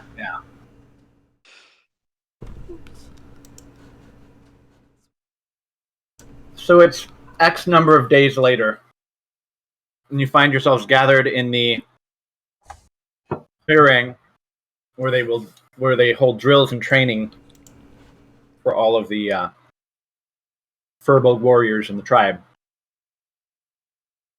And as you kind of make your way in, you can see Devrin is there with a number of recruits, sort of guiding them through some exercises. And he turns to look at all of you, and you see this big grin come across his face. Sort of rubs his hands together. And looks at all of you, and he's like, "So you've come back to play." I immediately You could say regret that. this decision. Excellent.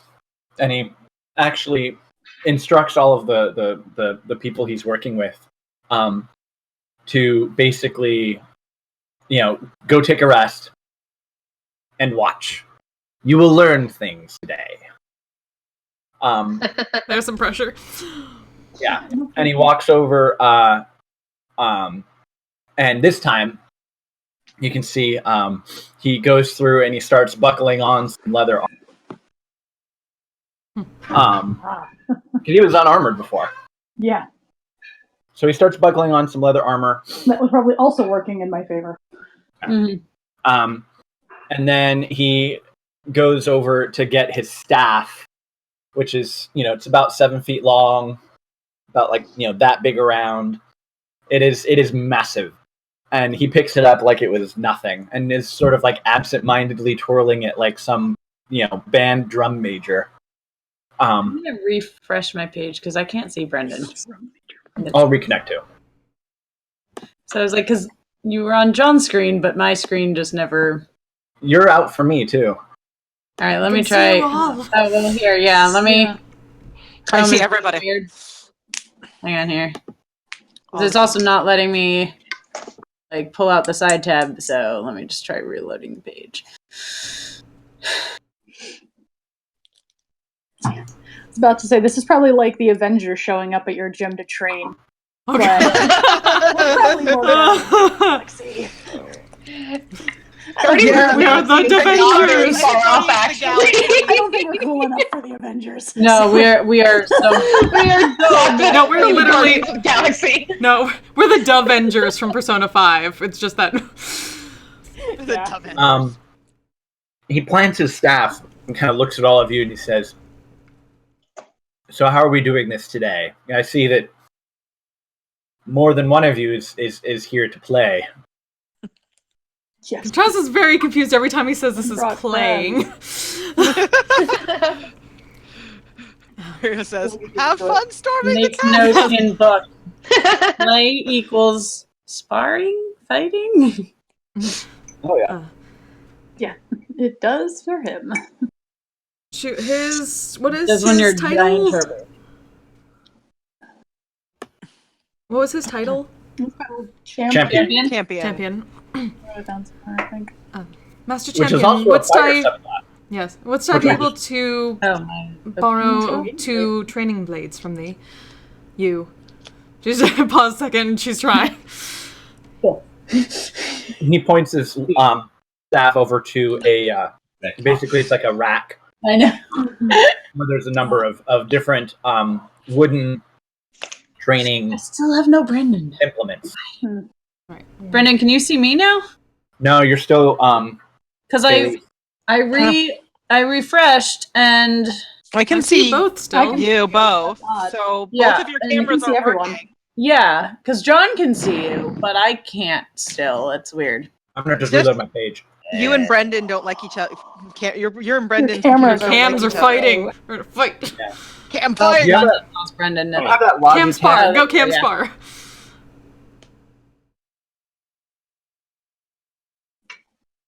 I just spent like 15 minutes trying to format these bookmarks for print Aw. and then realized I have to start over from scratch because I need to erase part of the background layer Oh. for the filing.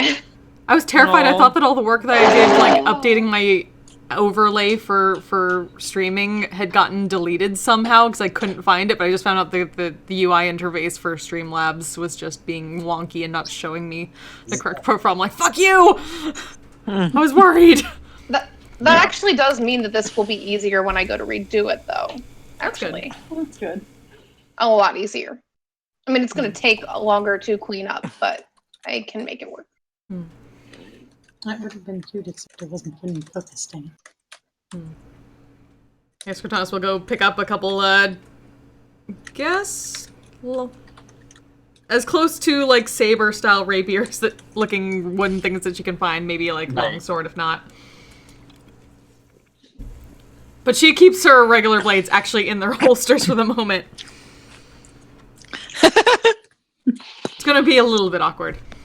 Right. Okay, so give me a second. I'm gonna convert an old battlefield just so that we've got. So who all is getting in on this? Everybody but It sounds Weird. like everyone but Yeah, I Wiria. think it's everyone but Wiria. And Wiria is mainly because she's like just not suited to this kind of sparring Yeah. thing. Right. You know what we're Not used to yet. for? Not Professional yet. cheerleading with the trainees. Yes! Accidentally giving Bardic inspiration. Yes. I mean, she may throw out some bardic inspiration for you guys. Kind of amazing. Okay. More tea? As I actually imagine while you guys were talking about doing it, she's like, unless you want me to hypnotize you, I think I'll sit this one out. I have had enough of such a thing. Yeah. I figured. Thanks for the offer, but I'm good. I'll be over here. Have fun. All right. I use my rapier like never. she did use I it think- once, really Yeah, early. she did. Yeah. Did Really well. early, but she hasn't used it since. Yeah, Cortana probably mentioned that. She saw that. Right, but then she's only used it like once. Yeah. Yeah. I think actually fighting, sparring with party members who use magic in battle is probably like justification for suddenly knowing how to use Zephyr Strike and stuff. There you go. I think that works. Yeah. Mhm. Because Velas has a little bit of like drow magic training. So he already knows a little bit.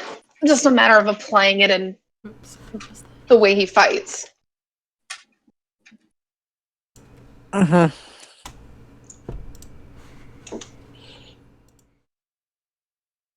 All so right. are we looking to do this all in a single sparring match or multiples? I assumed like concurrently, so people could kind of still roll between things, and then. Right. I guess the other question is Devrin a part of this? Then? Well, if Otherwise he's, we if have an he's like the odd number author of of the Everyone else is battle, in on it. he'll actually play, or he won't. He might actually kind of like be kind of disappointed. Let's see. So Aiden. I think that he would make 6 actually, because since Yeah. Ray is not. Where is not fighting, he would we make have 5 6. people. Mm-hmm. I mean, So even who if wants you to did fight 3 on 3, Devon? you'd want. Let's see. Wants to fight the champion. Okay, there we go. I've already fought him. Yeah. Maria is Like sitting Velas, out. yeah. I mean, fight him again, Okay. but just saying, I've All right. already done that. already done that. I'm gonna turn off your aura because you're the only one affected by it in Yep. this go round. Well, I mean, unless we do team things, unless we do split into teams, Up to you. How would you like to do this? that's what I guess. Because I feel like whoever's up against Devrin, unless it's me, maybe, but like Oh. it I just probably seems would- like would I have kind of gotten want to see a long family rest. fight. I assume. huh? Oh, whoa. Roll20's updated some stuff. Let me just mark a Ooh. long rest. Because I didn't actually. Oh, you didn't long rest. Yeah, I'm like, let me. I assume find if it. it's been a couple days, I would have long rested. Oh, I was yeah. like, why? Oh, Yeah, put that down. I took a couple Slept. decent Since- hits. You have not slept since. No.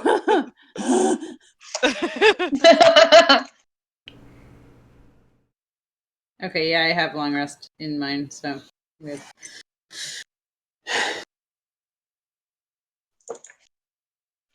No, it's just like, why am I down like 30 hit points? Oh, yeah. Right. That would be a bad that. place to start. Leah's I dad mean, hits really hard. We could do like. So we could do either 3 individual one-on-ones, Or one or we big could 3 do on 3.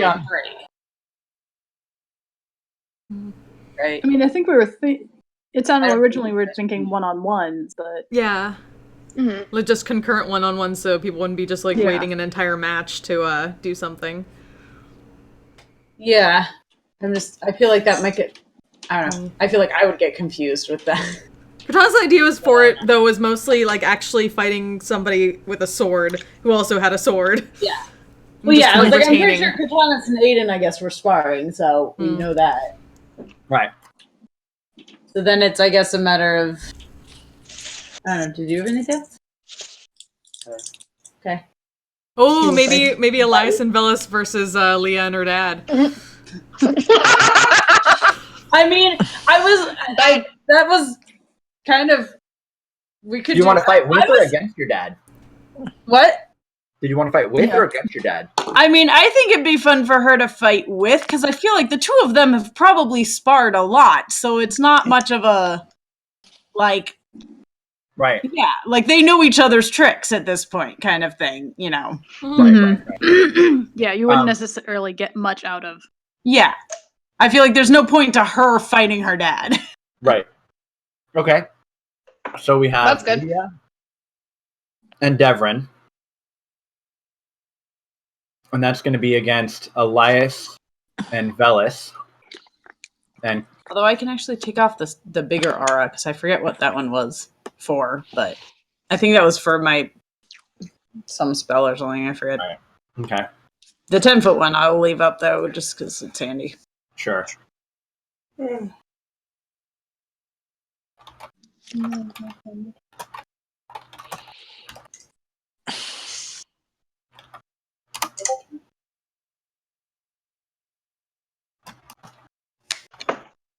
Nice. Let me just see if I want. All right. So the idea is it is not a fight to unconsciousness unless you want to play it like that. It'll take the spar will go longer, but rather to first blood. So as soon as you get to half hit points, then But I'm real squishy. You It doesn't take much to take me to half. That's the hard part. I mean, I feel like if it's 2-on-2 though, also you have Elias. Yeah. That actually is kind of even because each side has somebody with healing. somebody with healing. Somebody with But I could literally drop to half health in one hit. So I mean, I guess what I was going to say, what defines drawing blood? Is that half when you're half hit out. points. Yeah. is that a standard thing? Or? Not really. Just Oh, I did not know that. So in 4th edition, He also literally said half Oh, health. I Yeah. missed that.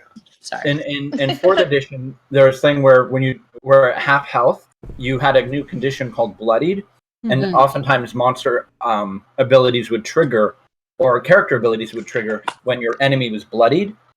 So in my head, No, sort that of makes mentally, sense. the way I see hit points is like you're not literally getting poked 100 times until your hit points are down. It's rather, it's like an abstraction of combat. So someone who's got a lot of hit points because they're high level, it's not that they can literally get shot 50 times before they die, but rather it's their sense of resolve and their ability to negate lethal hits. So it's once you get below half health, that's when you're starting to get blood drawn and you're starting to get winded, and that's when you're actually getting hurt. yeah. I mean, in this particular instance, I think it kind of makes sense that a rogue who is much smaller than his opponents would be at a disadvantage. that's But fair.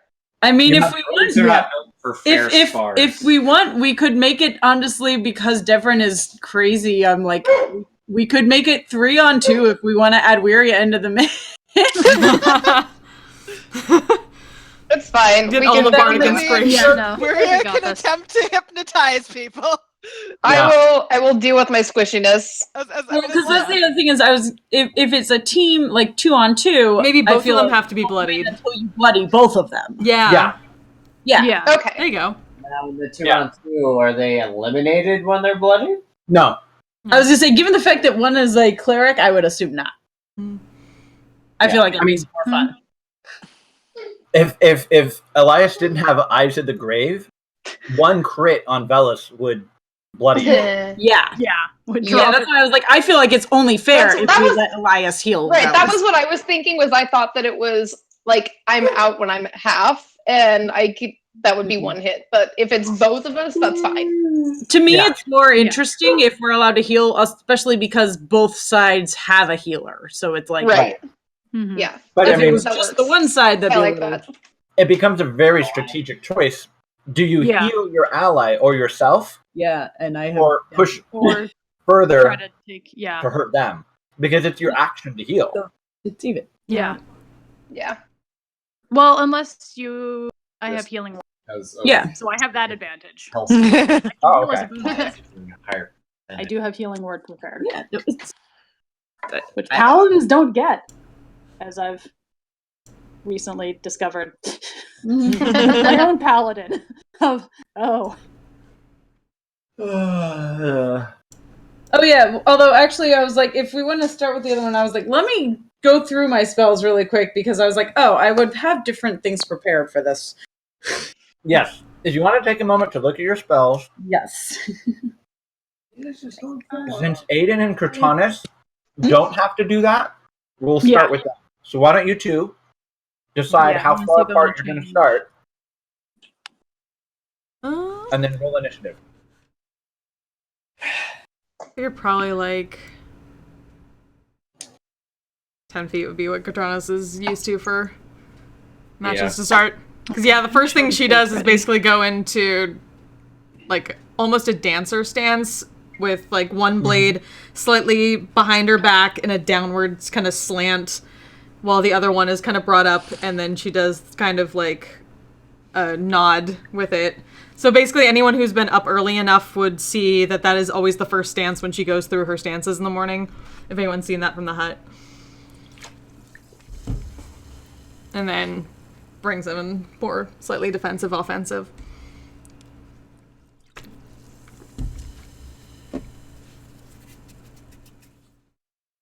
I just imagine Aiden just sort of like lackadaisical draws his blade. No, actually, he's takes a breath and just actually goes into the full Formal. formal, a formal sword stance. Yeah, because he did get training. Yeah, he has legitimate sword training. I think sometimes I just sort of blur your character personality. This isn't. I mean, this is for the purpose that Cortanus approached him. Mm-hmm. Gonna use his formal training. Yeah. Oh, yeah. Seeing that, she would kind of smirk at that and seem like kind of suddenly way more confident. This is kind of her steady place. Mm. All right. Roll initiative. Cool.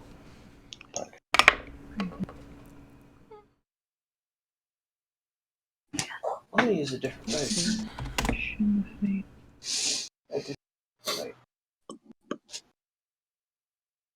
I'd chew up the Final Fantasy fight theme if I had it. I have multiple versions of it. Yeah. And then whoever wins. Which Final Fantasy theme do you want? Yeah.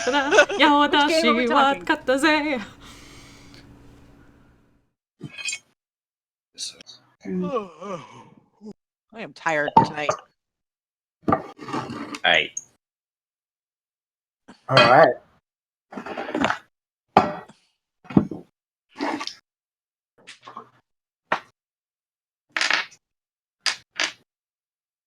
Oh, actually.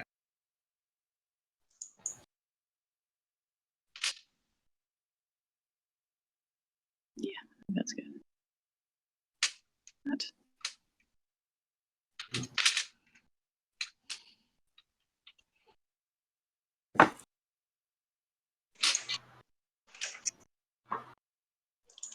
Maybe a little bit further apart from Cortanus and. Yeah. I mean, you guys can set yourself up wherever you want.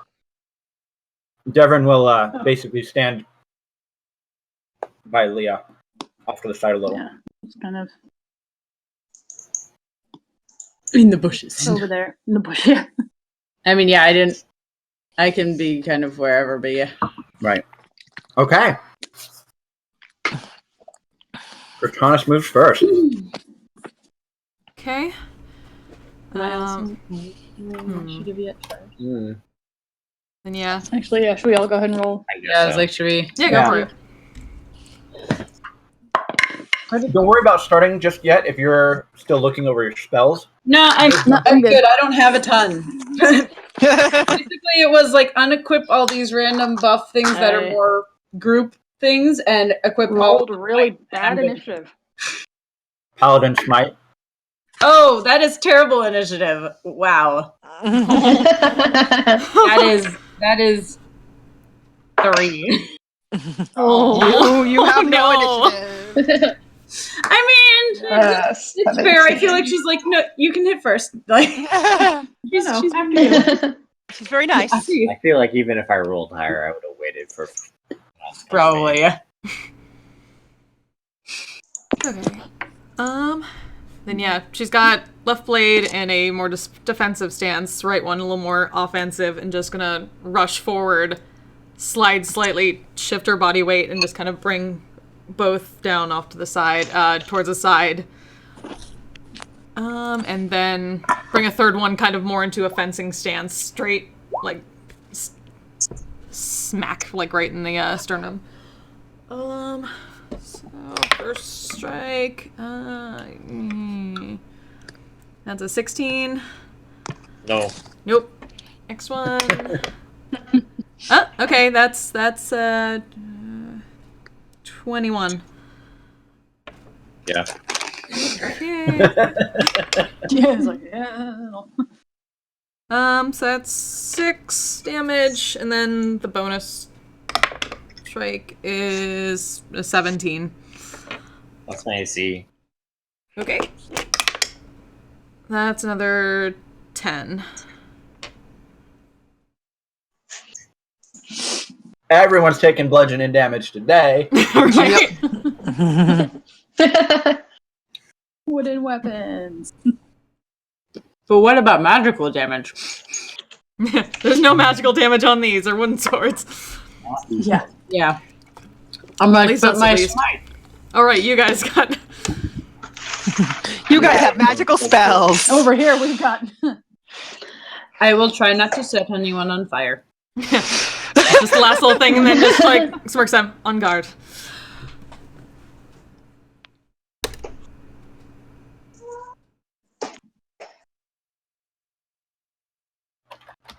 But that is my turn.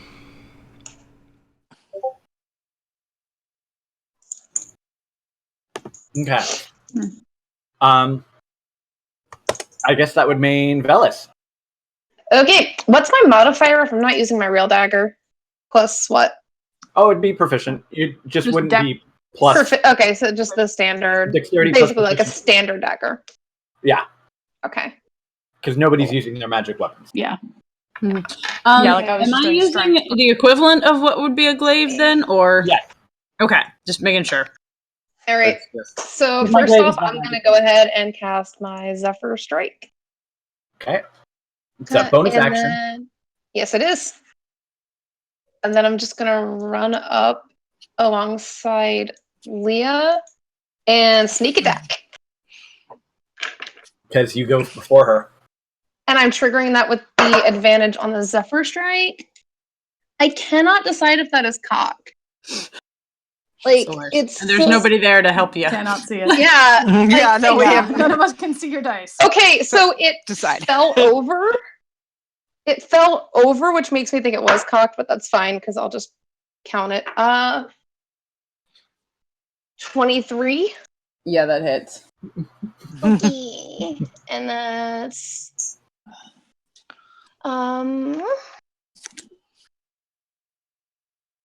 As you pass by and you move through his reach, because he's a polearm master, he gets an attack of opportunity. no, he does not. Not when my no, yes he does. Yes he does, that's fine. Wait, no, actually, hold on. I need to reread something in Zephyr Strike. Oh, right. Doesn't it mean no opportunity attacks? Yes, until the spell ends, your movement does not provoke opportunity attacks. Because you're just so fast. Yeah. Nice. Leah just took a hit, apparently. Yep. 15 plus 5, so 20 damage. Okay. And then I'm That's gonna pretty beefy. back up 5, 10, 15. All the way back here. And that's my turn. Because I get the extra movement when I trigger the advantage with Zephyr Strike as well.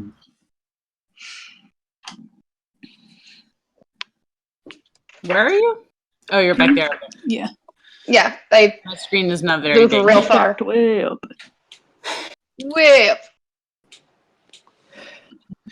I love Zephyr Strike so much. Oh, Oh wait, I forgot. He's gonna one get more thing. beat. Leah, add another 1 damage to that because I forgot the D8 The D8 from from Zephyr Oh. Strike. bonus from Zephyr Strike. Yeah. Okay. So he did try and get you, but you're moving so incredibly fast that he wasn't able to actually hit you with his attack. So instead, Hi. he will move over here, kind of stepping between you and Leah, and then turn his attention against Elias. Remember me? Yeah, no, he does remember you, and so he comes at you. You can see that he's putting everything he's got into it. So he's going to Probably be not holding back this time. yeah. So, that is a 19 to hit, which is a critical for him. Oh. Oh no! I'm sorry. I'm sorry. I ran away. Is that going to be Eyes of the Grave to stop that? Those are green. Yeah. Okay. It's a very pain sound. Was that And a then- natural 19? That was a natural 19. Yeah. Okay. Yeah, but if he's a champion, He is a fighting champion. style, He is I literally assume. champion the champion. Yep. I get it now. I get the reference. I kind of cobbled together something the last second last time, but this time I've actually built him. So yeah. No, All right. champion is the fighting style I'm looking at potentially if I have Elias take 3 levels in fighter going with, because that So so the first just cracks you over the head, but you're able to whatever weird Raven Queen mojo you have manages to distract him at just the last moment. But he follows up with 2 more quick strikes with like the back end of his staff. The first one was a miss at 17. That actually is my AC. Assuming if I'm wearing all my armor this time. All your armor plus your shield, right? Yeah, 17 is my AC. Okay. So that would With actually shield? With shield? with shield, yeah. All right.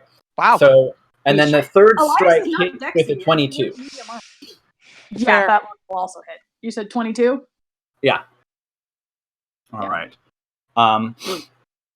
Okay, so now because he's let's see, hold on. I have to like double check all of the numbers. You want him. So my shield stuff is only against for dex saves. So yeah. Okay. I feel like I just wanted to I was just surprised Yeah. that with your shield, your AC is the same as Wiria's right now. Yeah, without my shield, because it's 13 plus 2 plus 2 for the shield. So yeah. Okay, so Elias does not wear heavy armor. Yeah, I was like, Elias is the unfortunate strength build with not heavy armor. It's fair. 3 hits. I do not have heavy armor so that's proficiency. going to be 18 plus 15. Jesus. 33 points of bludgeoning damage from the 3 strikes. 33, you said? 33. 33? Okay. Yeah. Just have this like cringe in the back of Cadonis' mind from bam, behind. bam, Like, bam. Where it goes, ow! That looks I'm painful. almost at half hit points. like she missed the whole beatdown last time. I'm like, no. Yeah. Oh. So you're feeling better. I hadn't properly calculated his attack bonus last time, so in addition to my poor roll, he was just rolling. He wasn't rolling where he should have, so he's not pulling his punches this time. Aiden. Feeling a lot better. Wait.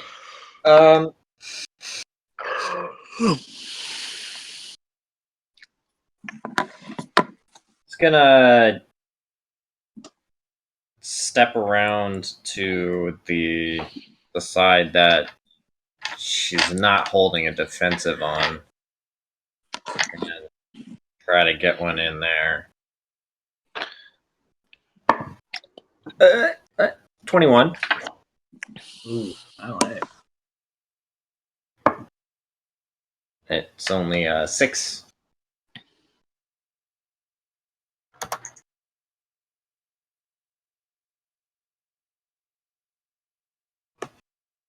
And then I'm just gonna continue the motion.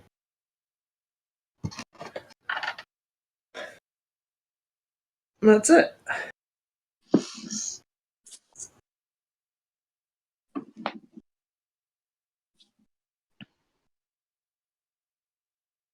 I almost put in 60. Like, no shit. Elias. Alright. You clocked you back good. What are you gonna do back? Yeah. Ow. I'm gonna go ahead and I am with 30 feet of Velas still. Do I have? No, I don't have to move. Okay, cool. Then, yeah, I'm gonna go ahead and cast Aid on myself and Velas.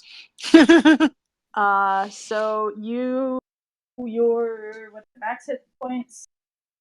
Yeah, your max hit points and your current hit points go up by 5. Ooh.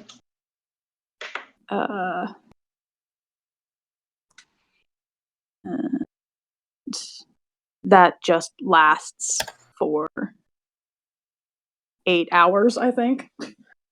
Yeah. Nice. It's not concentration, so that's why I prepared it. Is that your action? Yeah, that's an action, and I'm gonna.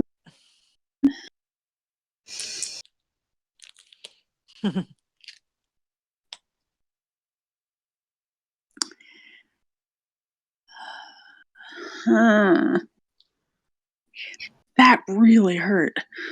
Heal yourself. I rolled almost max damage with each of my dice. Yeah, I could tell. You know what? I'm actually. Oh wait, no, we can cast first level spells as a bonus action, right? If you've cast a spell, or is it? You can only cast a spell that says bonus action. Yeah, no, but it's unless you've taken the feat, it has to be a one of the 2 spells has to be a cantrip. We all got the feet. You all got the Only feat level. at level 8. I didn't realize that, I guess. Okay, I lied. Second level. So then yes. It still has to be a bonus action spell. Yeah. But it doesn't have to be a cantrip. But it doesn't have to. It's just okay. All of mine are concentration. Then yeah, I'm gonna go ahead and cast Shield of Faith on myself and give myself a +2 bonus to my AC. All right. So my AC is now 19. Is that concentration? Good.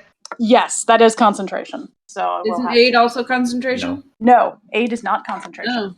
Oh, okay. It just lasts 8 It hours. just lasts Oh, it's for still a 8 buff hours. spell. Yeah, Alright. 8 is a really good. I think it Really came up good. on like Critical Role recently. I was like, why don't I keep this prepared? This is a great buff spell. Leah. Alright. And I'm staying Okay, around. my turn? Haha. Yep. Alrighty. Is Elias going to move at all? No, I'm just gonna stay where I am. Because Okay. I know he's got reach. And So I am going to give chase to Velis. Who can I reach Velis from here? Yeah, he's not flying. Did he hide? I didn't hide because I had to use my bonus action for Zephyr Strike. And I'm going to bonus action ensnaring strike and take a swing at Velis. Okay. Okay. Ancient Paladin. That is a hang on. Should be at least 20. Ensnaring Strike is such a good my that's a 20 total. That hits. All right. So 1, 10, Mona. I'm like having to go back and forth. I'm like, okay, so the ensnaring strike. Let me pull this up again. So I will let's see. So I don't know if you want me to roll. So there's damage from the hit, but then you also have to make a strength saving throw. Yeah. oh, do I? Yep. Well, that's a. Wait, I think my strength is negative. This is a great spell. No, my strength saving throw is a 0 now, so that's a big 7. Okay, so you are now restrained. Yep. That's a 20. That's not what I wanted to roll. I need a 10 for the. And then you take an additional 1d6. I think at the start of your turn. Yeah. Okay. So the initial damage from the thwack is going to be 7 points of bludgeoning. Okay. And then you are restrained, and then I can hit again.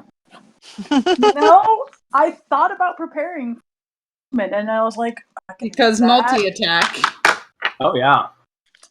I forgot that Leah would have ensnaring strike. Attack rolls. You have advantage. I was gonna say, do I have advantage? Yes, you have advantage. Yeah. Now. Oh, that's fun. And Velis has disadvantage on attack rolls and disadvantage on dexterity.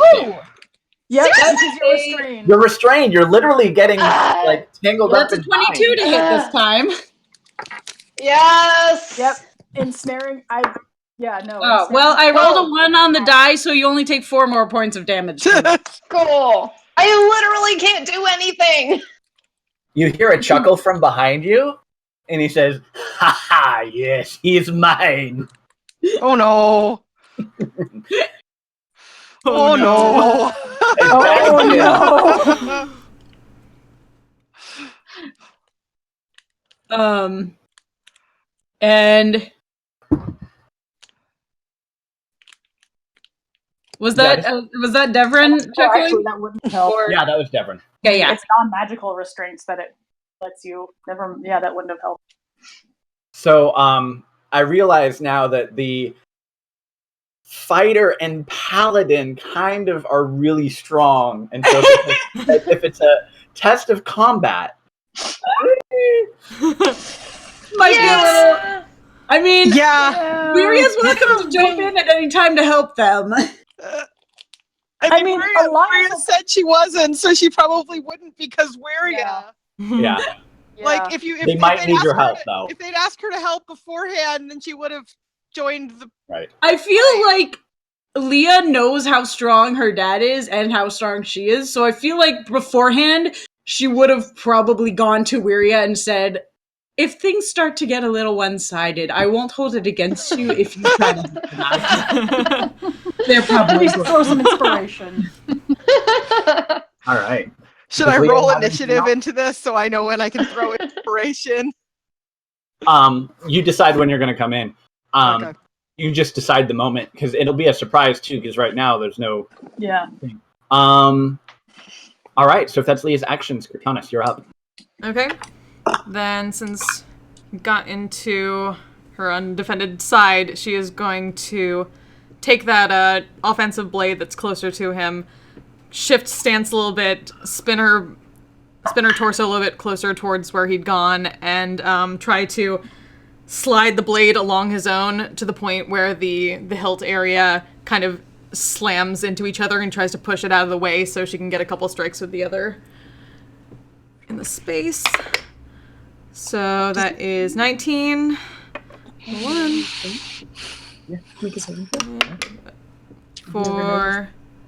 Okay, 11 damage. Then Oh. I didn't even hear what the I'll be it right was a back. 19. So you said your AC was like 18, 17? 17. Okay. Next one is a 16, so nope. What? And then and then the bonus attack she'll try to bring went down like that. She'll try to quickly like bring from the other blade off of his own and then just kind of jab again in a fencer motion. That's 20. For another 6.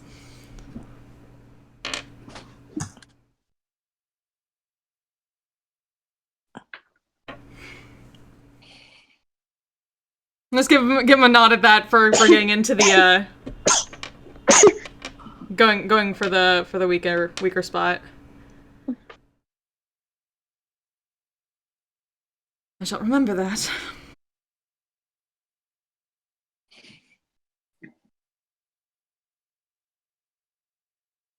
All right, Velis, you take 1d6 points of piercing damage at the start. You take 5 points of piercing damage at the start of your turn as these thorny vines are pulling at you.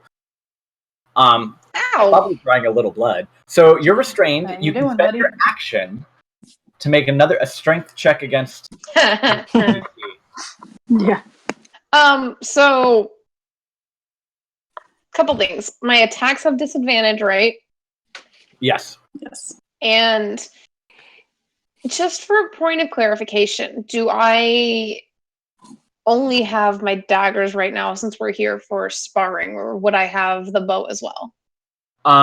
Considering the bow would actually have like metal tipped arrow stuff, I think the implication would be that nobody's shooting anybody with bows. Okay. But you could throw daggers.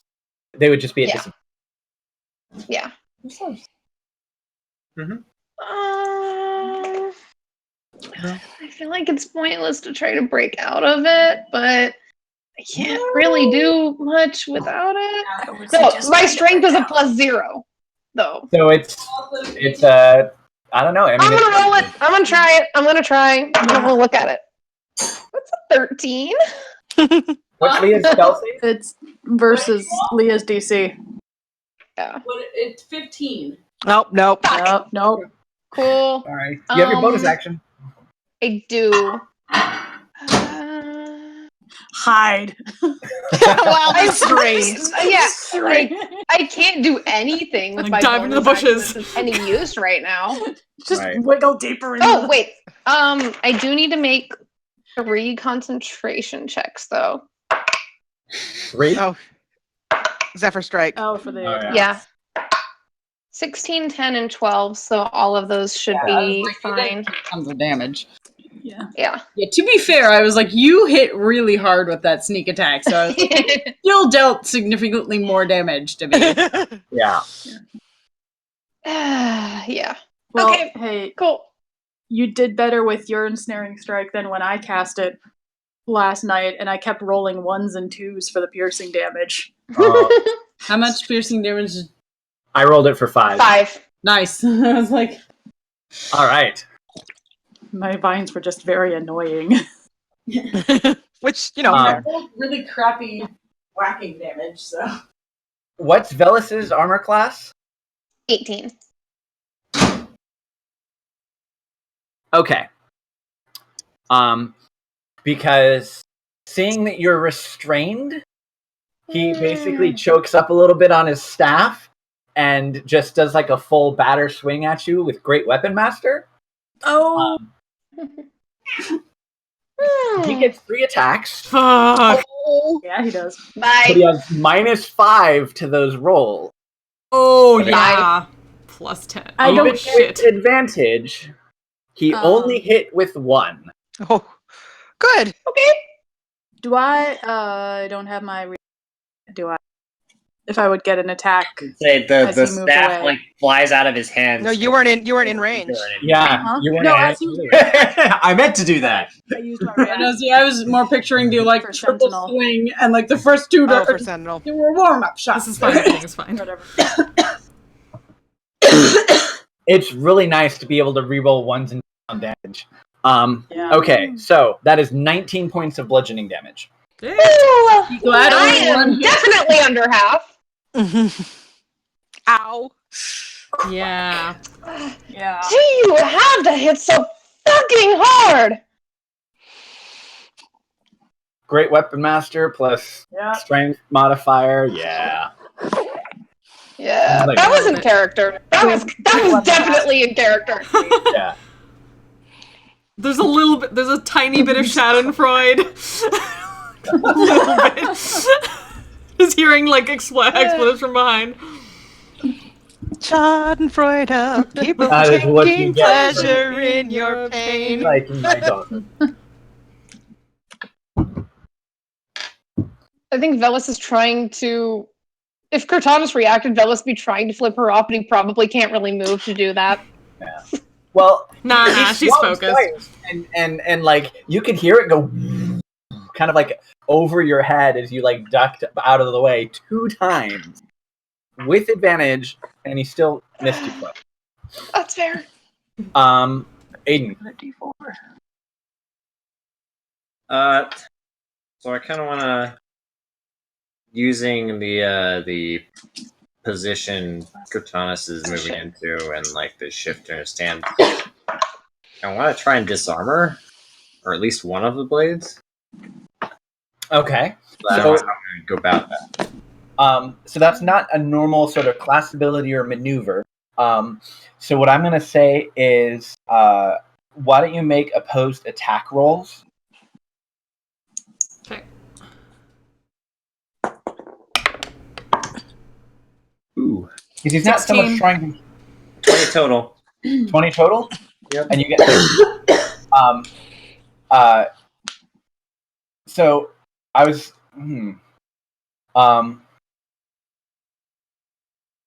so you weren't able to disarm her, but you were able enough to basically knock the blade aside so far that she's off balance, and she'll have disadvantage on the attack with that sword next round. Okay. And so I didn't verbally say it, but if you could beat her by 5, then you would be able to disarm her. But you only beat her by 4. That was close though. That was pretty cool. Yeah. And that would be my action then. Yeah, you have a bonus action if there's something. I don't know.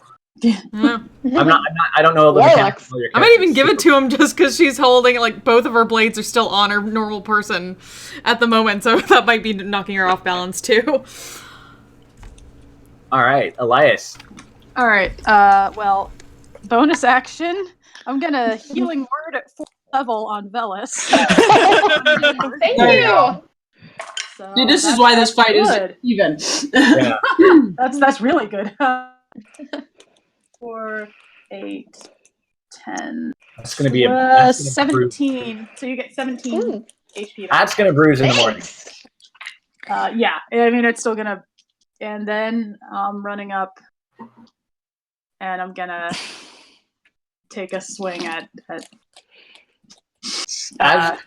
As you run up, sort of wooden cudgel in hand, and your shield at the ready. You see the quarterstaff come. He's not even looking at you, and he just like shoves it backwards at you. That is a 20 against your AC. Yeah, that does hit. That's even with my extra. 8 points of bludgeoning damage. Okay. Opportunity attack. At least doesn't hit that hard. Yeah. Yeah. Yeah, you can't great weapon method. Natural 20 on hit. Oh, yeah. Nice. And no grave domain cleric to negate it. And I am absolutely using the same d20 I was last time. You took advantage of the fact that he wasn't looking at you, and you just Yep. Like I'll take that hit. So that's where am I d8? Is it a d6? I just blanked on what my damage is with a mace. Yes, d6.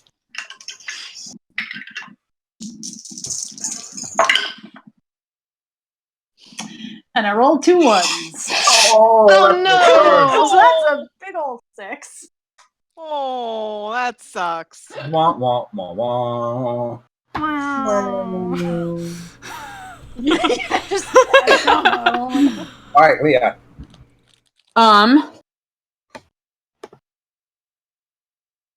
So No, I take that back. It's not 6. No, it's not. It's Yep. Wait. 1 That would plus be my 1 plus. strength. That would be my strength plus proficiency. So that would be no. Not It would, on damage. Just your strength mod. no, it would just be my strength mod. So that's a 7. No, wait. 5. Brain is 5. I'm not even looking at your character sheet. And then Yeah. It's been a long day. I can't. Math is What is hard. math? I was looking at my mace and I was like, wait, that's a +1 weapon. Yeah. So it's 5. All right. sorry, I've been debating when I want to do certain things. So what is Velas at now? I was like, he's the only one that doesn't have visible hit points, so I don't know how he's 44. Yeah, 44 out of 62. Oh, whoa, I can't see anyone's hit points, so I don't... Yeah. Oh, really? Yeah. I can see mine, Deverin's, and Elias's. Oh, I can see Deverin's. I just see Deverin's Oh, and because I can mine. still Oh, control now I can see Elias. Velas. Roll20 made some Oh yeah. That's weird. Now I can see Velas. There we go. Roll20 made some interesting Yeah. UI changes to some of this stuff. How do I make it so that everybody can see my health bar then? I think that's I like what the health The bars DM have needs to, I think. numbers on them now. Okay, because I was like, because now I could see Velas. Yeah, I like the numbers. Oh man, we are not doing well. They're kind of hard to read, but Yeah, they're kind of hard to read, but it is handy, yeah. Actually, if you're at They're 100%, pretty clear. it's easy to read. Jeez, Well, difference of they're tank. just- I love it. They're just small. They're easy to read, but they're Yeah. small. So it's like, I still can't see Cortanus's. yeah, Yeah. Cortanus is the only one I can't see now. I need to I can update fix my that. HP though. Not that I'm fighting, but I should I've probably been doing update it on 'cause- D&D How many Beyond, does she have? I'll put it in real quick. I got it. Okay. Yeah, I forgot. Oh, no, I didn't put in the poisoned. wrong thing, but oh well. No. She has mana. She has mana. What? Hmm. What are you doing? Alive. Maggie trying to figure out what to do. Yeah. We are not Oh, looking wait, good. no, I would lose. Y'all And screwed. I'm not gonna do that. I am not getting out of this entangle. Will you stop kicking? Yeah. I mean, I think, assuming you're still conscious, I think I can help it next turn if we. Move. That's mean- temper darkness spell. Got to counteract that advantage. Yeah. Hey, I sent you a quick question, Brendan, just in terms of part of what I've been trying to figure out as far as when I want to do things. But Yeah. So I could, on my turn, if you can't break out of the vines, I could help you out. Okay. I According to have the an spell, idea of something that I can- can do here, but And- in order and- to A creature that can to touch them prevent me can from make a trying. strength check to free. And restrained person. I'm thinking of, since it was strongly suggested that Leah would have told Weria to go ahead and chime in. Yeah. She's not gonna actually fight. No, why is that not? After Leah's turn, like at the end of the round, I figured it's at the end of the round turn order. She might chime in with some inspiration for Velis as well. Okay. Like that would be helpful. that's what Weria is likely to do in this fight, if anything, is occasional inspiration. That's Right. fair. Because I feel like she, as a almost purely magical based combatant, she'd feel a little weird Yeah. in a Blasting sparring match. people with Eldritch Blast is your primary weapon. Yeah, like she does not belong in a sparring match, but she can inspire. Yeah, no, that's why I've been holding off on my Like attack spells. Yeah. yeah.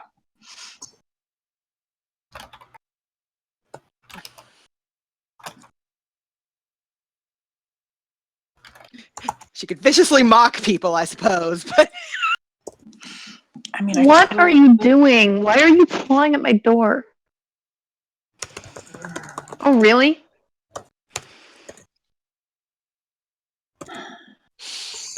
Alternatively, I could drop.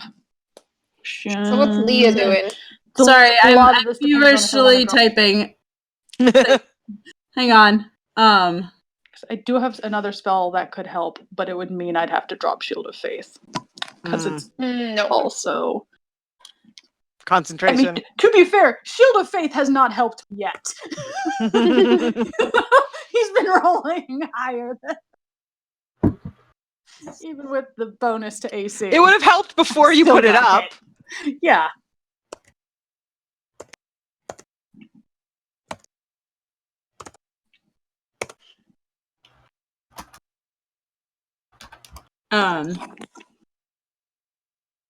But at the same time, I would feel kind of bad using that spell. I mean, we're not doing great. Yeah, but well, my thinking is like I have Ray of Enfeeblement, but that No. like cheating. Ow, ow, ow, ow, ow. Okay. I just want to make sure we're all good. So Right. Leah's just gonna give a glance to her father and just "Me for me!" and just kind of take a offensive, defensive, whatever stance, and that's all. Okay. I mean, And just give a kind of a nod to her father and Right. Does anyone speak Sylvan? nope. Wander Okay. You have no idea what she just said. Cortanis. No clue. Well, at the end of the turn, Weria is Oh, going to yeah. inspire Velis. All right. And because I was just singing Schadenfreude, come on, Velis, you can do this. I believe in you. Yay! Yes, good. That's in my head, and so I made the tune. So now you have a D8. Thank That will help. you. Nice. Yes. Okay. First of all, Kronos looks very surprised because she's the type of person that does not get knocked off balance very often. So she's gonna try to use kind of the momentum from that to kind of spin around and hit him off to the side and the other side, but it's kind of wild from that, so go disadvantage. Nope.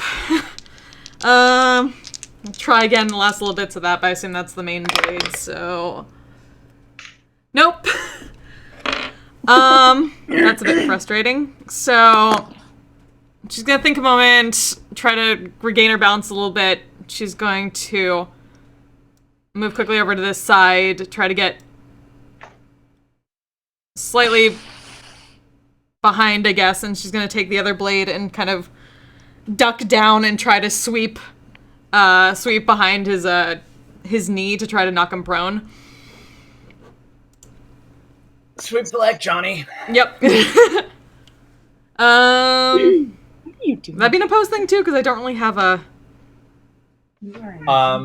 I guess I don't have maneuvers either, so. Right. So in this case, let's see. So you're keeping your feet. So I would say maybe opposed dexterity check. Okay. See if you can get him. Okay. You could. I would say since you're trying. I would say you could use strength to defend against it. Yeah. Because you could just sort of like she's trying to sneakily dodge. She's trying to use momentum, so. Right. But you might be able to just withstand it. Yeah, I got a. That's just dex check, so 11 Dex plus check. 5, 16. Yeah. But that's my last attack, so. All right.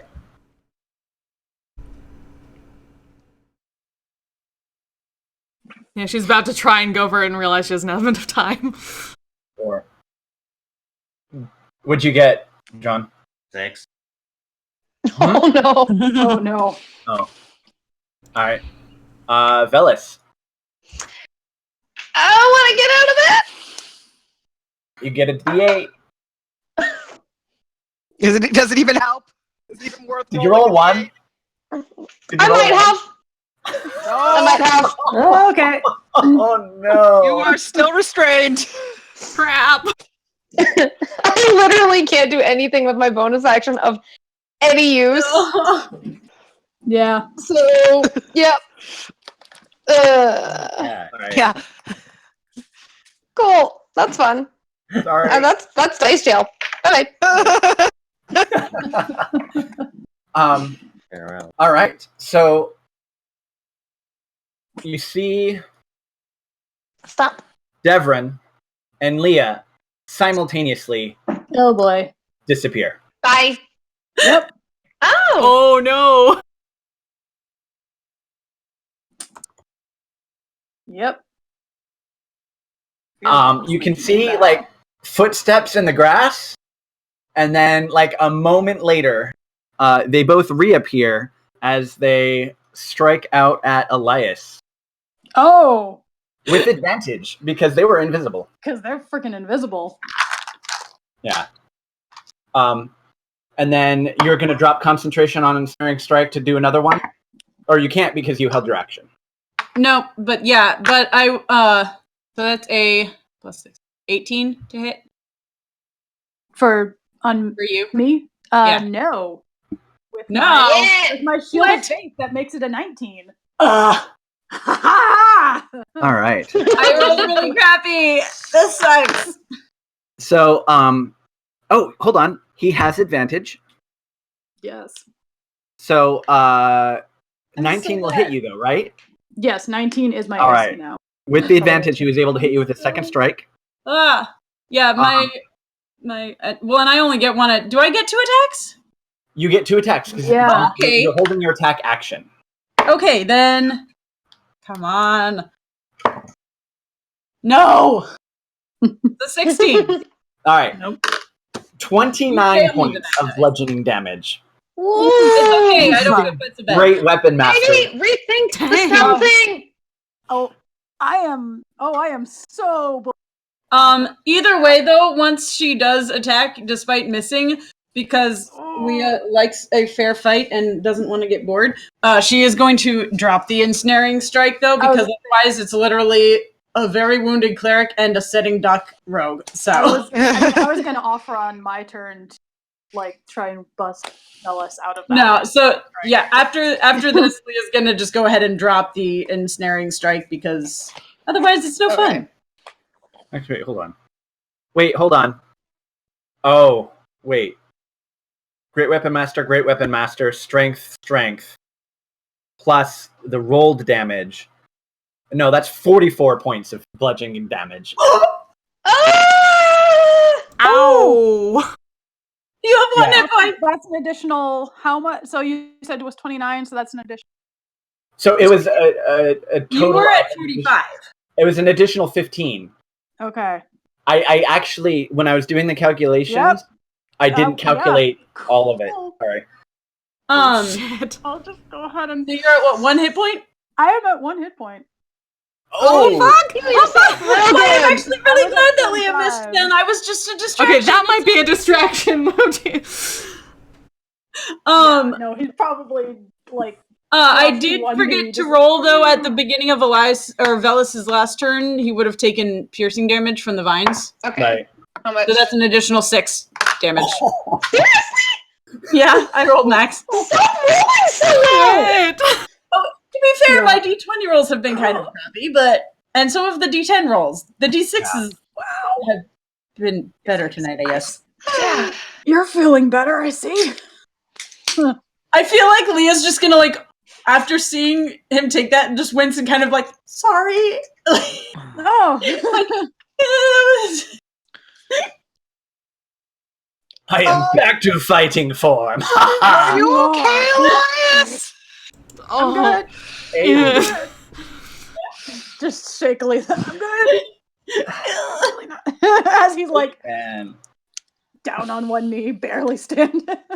Now I know why Grog does so much damage. Great Weapon Master and big strength. Oh my gosh. Fucking insane. Yup. Alright, what do I want to do here? I'm losing money. I'm gonna click. Oh, it's Aiden's turn still.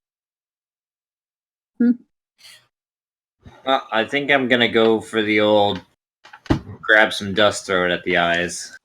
Oh no! Oh jeez. Yeah. You barely hit Cortana, so it's like. Yeah, I've made one attack.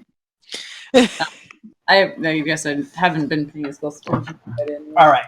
So since you are knocked onto the ground, it's very easy to grab a handful of grass and whatnot. So I'll say that's only a bonus action for you to do that. Yeah. But let's see. Probably gonna be Dex. Yeah, to dodge or bring up something. So go ahead and make a dexterity saving throw.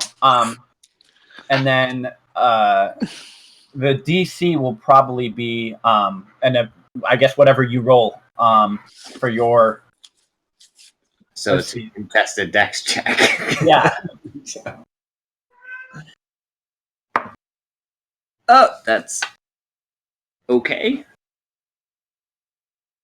14. You did it. I got 12. Yeah. So you're able to bring up your cloak just in time as it but you can get up and still take an action. Yeah, that's it gives me some space to get up to my feet, and I'm just gonna charge bodily straight into her. Oh, okay. Just football tag. I need to get an advantage in this fight. No, I know. That's I'm true. not judging you. I'm just. Yeah. Okay. I would say make opposed strength checks. Yeah, that'll be great. It's there's no grace to this. He's just football tackle dummy. Yeah, that's 10. 6. Metal dice. I'm not using it. I know. Yeah. So I would say you end up stumbling past her. Oh, I know. But she is able to redirect your energy to where it doesn't knock her down. And you're just kind of like on her other side now. I needed. I failed my concentration check, so I no longer have Shield of Faith up. Okay. Tactics have Yeah. certainly changed. So it wasn't a single check against 44. It was 2 individual checks against 22. Okay. DC 11. Okay. Well, in that case, so if it was DC 11. DC 11, okay, then yeah, I would have failed on the first one. Okay. Or 7 plus 3. So. Just barely. Yeah. I was like, yes. No. Yes. Okay, so just kind of like, if I can have a moment to talk, I'm probably going to yell at Elias, get over here! Because that's the plan! That's the plan! So they can't hit you. You can disengage. I'm pretty sure we're not going to take that's my plan! My plan is to disengage! You don't have to disengage since they both use their reactions, though. Did he use his reaction? Only Leah used her reaction. Only Leah used Oh, no, he didn't. He didn't. Not Right. at 1 hit point. Right. But I'm at 1 hit point. Yeah. So I'm going to disengage. I mean, as my action. I was going to say, I mean, Devrin's It's not, my turn. I would think, not going to That's kill called abusing Elias. the fact Yeah. that it's a practice match. Yeah. Yeah, I was like, he's strong, but he also doesn't want to kill you.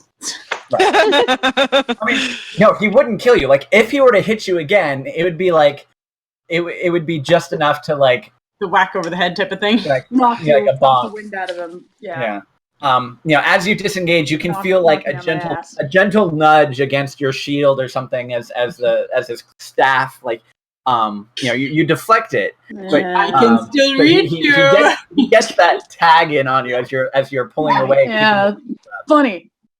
So yeah, I'm gonna, as my action, disengage, back up next to Velas, and then I'm gonna use my bonus action to cast Mass Healing Word on both of us at 4th level. So why not go ahead and use up that last 4th slot? Not me too? Okay. I mean, you will actually. That would be amazing. What's the radius on that? 60 feet? Oh, he's easily close enough. That's awesome. By the looks of that, he seems to be stumbling a little bit, and he's got like dirt on his knees and. Yeah, just so you know, this is just an all-out brawl. Hey, that's good, actually. I'm rolling healing words tonight. Yeah, I'll go ahead and throw. I mean, how I can't read the numbers on Cortanus. Let me zoom in a bit. Oh, He's just like Cortanus is 89 now out of lost, like, 95. Oh, yeah, I'll take a look at Cortanus. She's fine. She's like barely broken a I'll sweat. throw it at Aiden too. So everyone gets that's 7 plus 5. That's 12 hit points back. Good. I have some breathing space now. Probably gonna lose it all again on the next turn. I know. I'm probably gonna lose it in like a hot second, but that's cool. I don't know. I've been rolling shit. backing up. So Keep backing up. I feel like I got the Will Wheaton curse a little bit from this. You were nowhere near Will Wheaton. I know, it's really weird.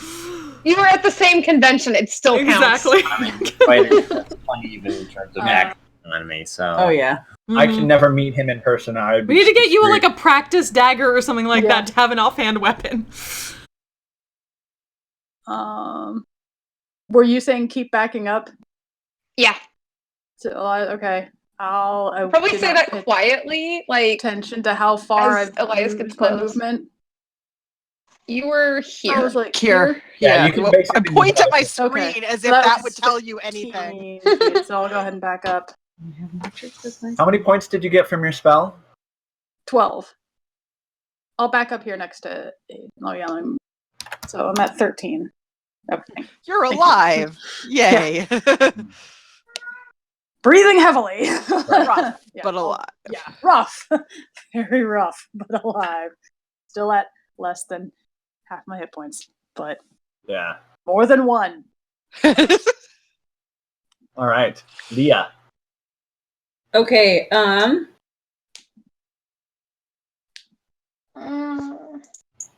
Sorry, let me. Okay, so all right, I was like, wait, did Velis do anything? But Velis hasn't had another turn yet. No, yeah. Right. I was just ensnared until now. Yeah, I realized because I went on Devrin's turn, it like threw me off a little bit. I was like, wait, doesn't Right. I'm like I feel like this is so unbalanced still though, and I'm like I almost don't want to hit him because Well, to be fair, Velis has he's no longer bound, so you don't have advantage, and he has an AC of 20. He's hard to hit. I don't have 20. I have 19. Oh. Or no, I have Still 18. more than Cortana's, which is Still, you probably have the My highest. AC is 18 right yeah, that is I'm true. pretty sure you have the highest AC in the party. So Thank you, Ring of Protection. Kitty. I'm a squishy boy. So for my bonus action, always scary words coming from the paladin, right? Yeah. For my bonus action, That usually means a smite is coming. but actually this time for my bonus action, I would like. Are these trees over here? I would like to rage. Yeah, there's like Like, two trees somewhere. Surprise! in there. I'm multi-class barbarian. The foliage is all kind of up high. Okay, so it's not going to be like landing in a shrubbery. Right. Bring me a For my bonus action, I would like to misty step over. Is that 5 feet away? Diagonals are weird in grids. Yes. Yeah. Well, like that seems too far away for 10. So I would say so. Here, I'll just do that. Okay. No, but I want to get like behind him. We'll do that. Okay. Because it's more fun if I pop up behind him. Yes, it is. All 7 feet of you. Yes. And so yeah, once again, Leah goes poof. And immediately then reappears behind Velis and attacks twice. But I was debating planting myself literally right between Velis and Elias, but then I realized that would probably be a dumb idea. Because then Velis would get sneak attack. That's in that one. We're not using it anymore. Yeah, it is. I still have another attack. We're going to try this with a different die. That's not going to hit. 15? That's my attack. Yeah, 15. I really can't roll well tonight. Except for those D6s. So I'm using all my fun gimmicks. Yep. And then being like, haha, and swinging and missing. Whiffs. This is really unimpressive. Yeah, that's like, I mean, I technically still have movement. To be fair, your unimpressive has almost taken down. Yeah. You do have movement. Yeah, so I feel like I'm gonna, I mean, I'm already not in direct melee. So I'm like, I don't really know what good moving is gonna do.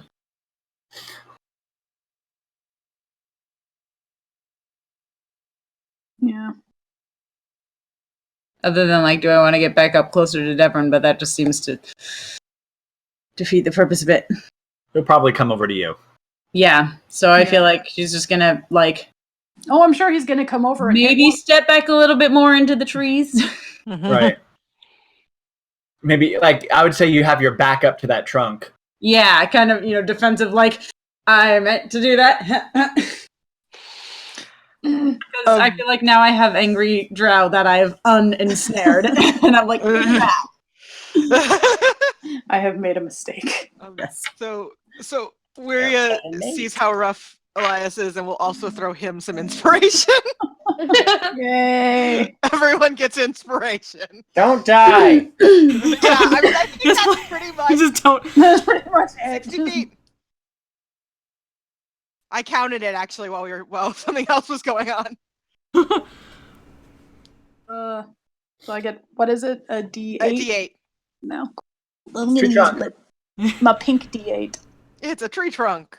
The thing is, hearing like Elias don't die is very distracting for Cortana. Just like right beforehand, just immediately looks over. She actually yells, "Elias, don't die." That'd be hilarious. And Elias immediately has to be like, no, it's okay. Actually, That's basically, yeah. She's to also can see him beat the crap. Yeah, I was gonna say he is right near Cortana. Yeah. So. yeah, I'm basically back to back with Aiden right now. Yeah. Hey, Gonna try to like run around, you doing, get buddy? there. Like, oh no, right, my lord, and he's gonna try to try one more time with this, sweeping the legs.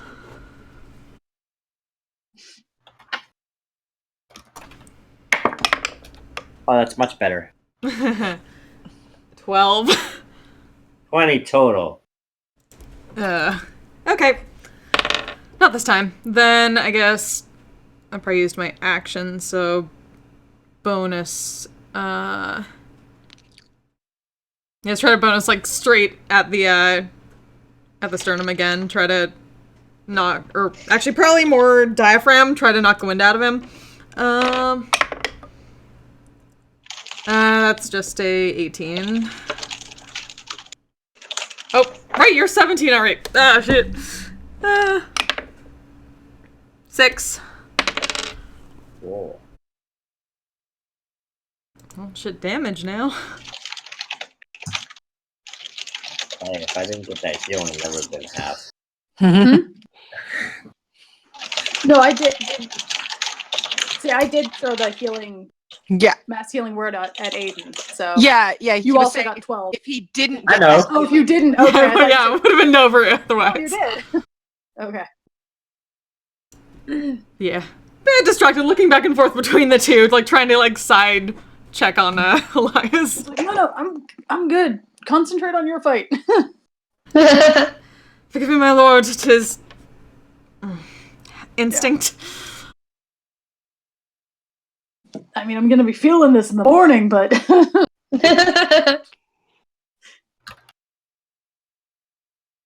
All right.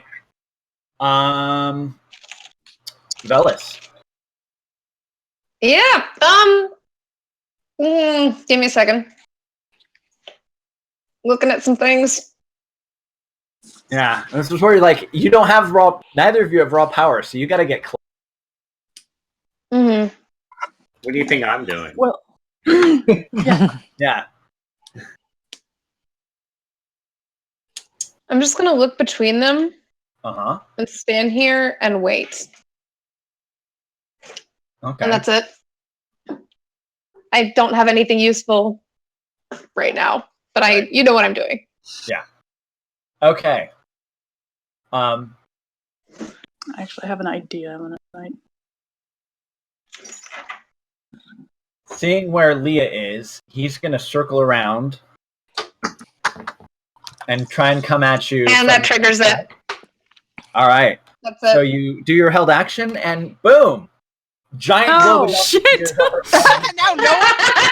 Aiden is the only one who's Fine. Aiden can see in it. What's going on? She's just watching everyone stumble around. What? The thing is, Aiden's perfectly fine. Aiden's fine. Aiden and Ruby are fine.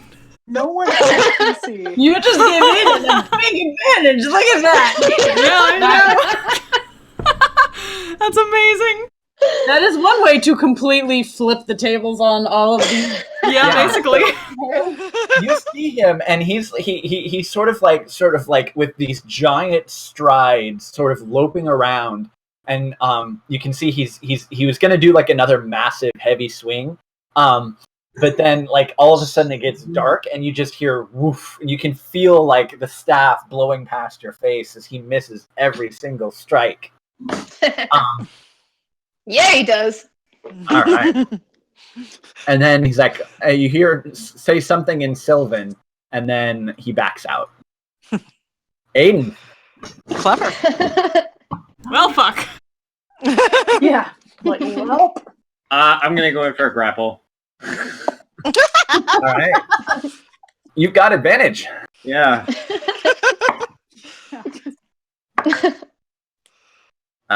14 or Is that athletics to do a grapple? Yeah. Okay, so It's against my 17. acrobatics, right? Yeah. Oh. I mean, I'm good at it. But That's man. true. Wait, what's...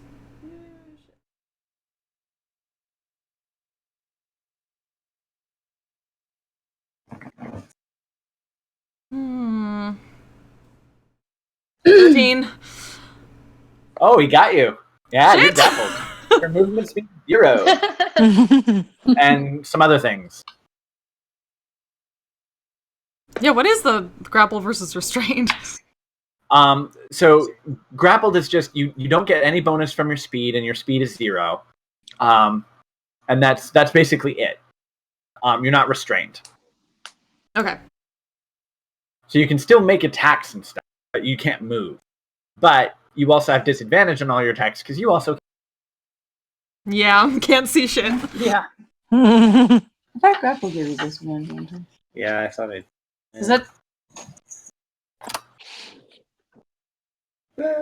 Seems like it'd be hard to use a sword if somebody's grappling you. It's like Yeah. Especially two of them. He's good.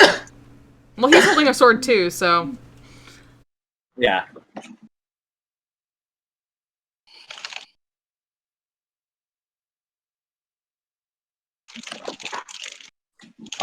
Yes, that would be your action. I don't know if you have a bonus action. So Elias. Yeah, it went dark. You can't see. So this is something highly unusual. Okay.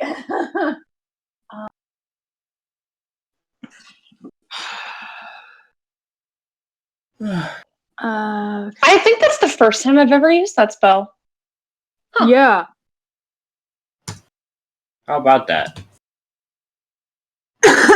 Yeah, okay. Considering 2 of your party members can actually, it's a pretty tactically good spell. Yeah. It's a very good you've spell. got 2 party members who aren't at all crippled by it.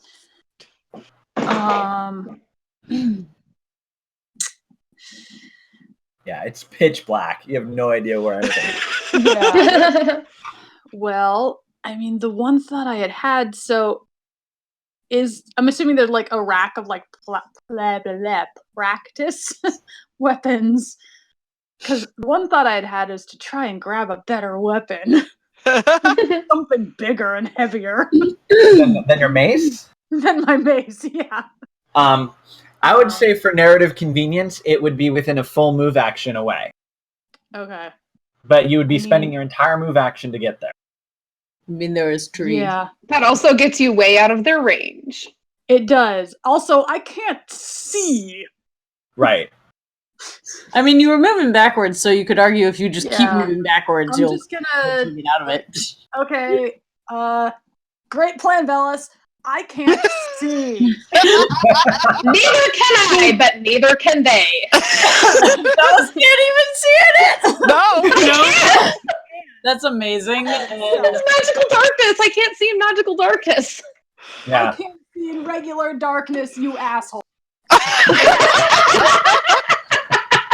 Yeah, But neither do Darkness, they. what a prick. So yeah, I'm just gonna back up. Ungrateful motherfucker.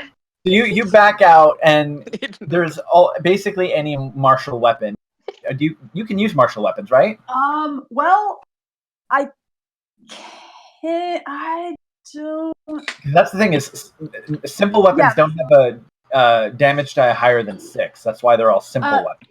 There is actually Great Club is a D8.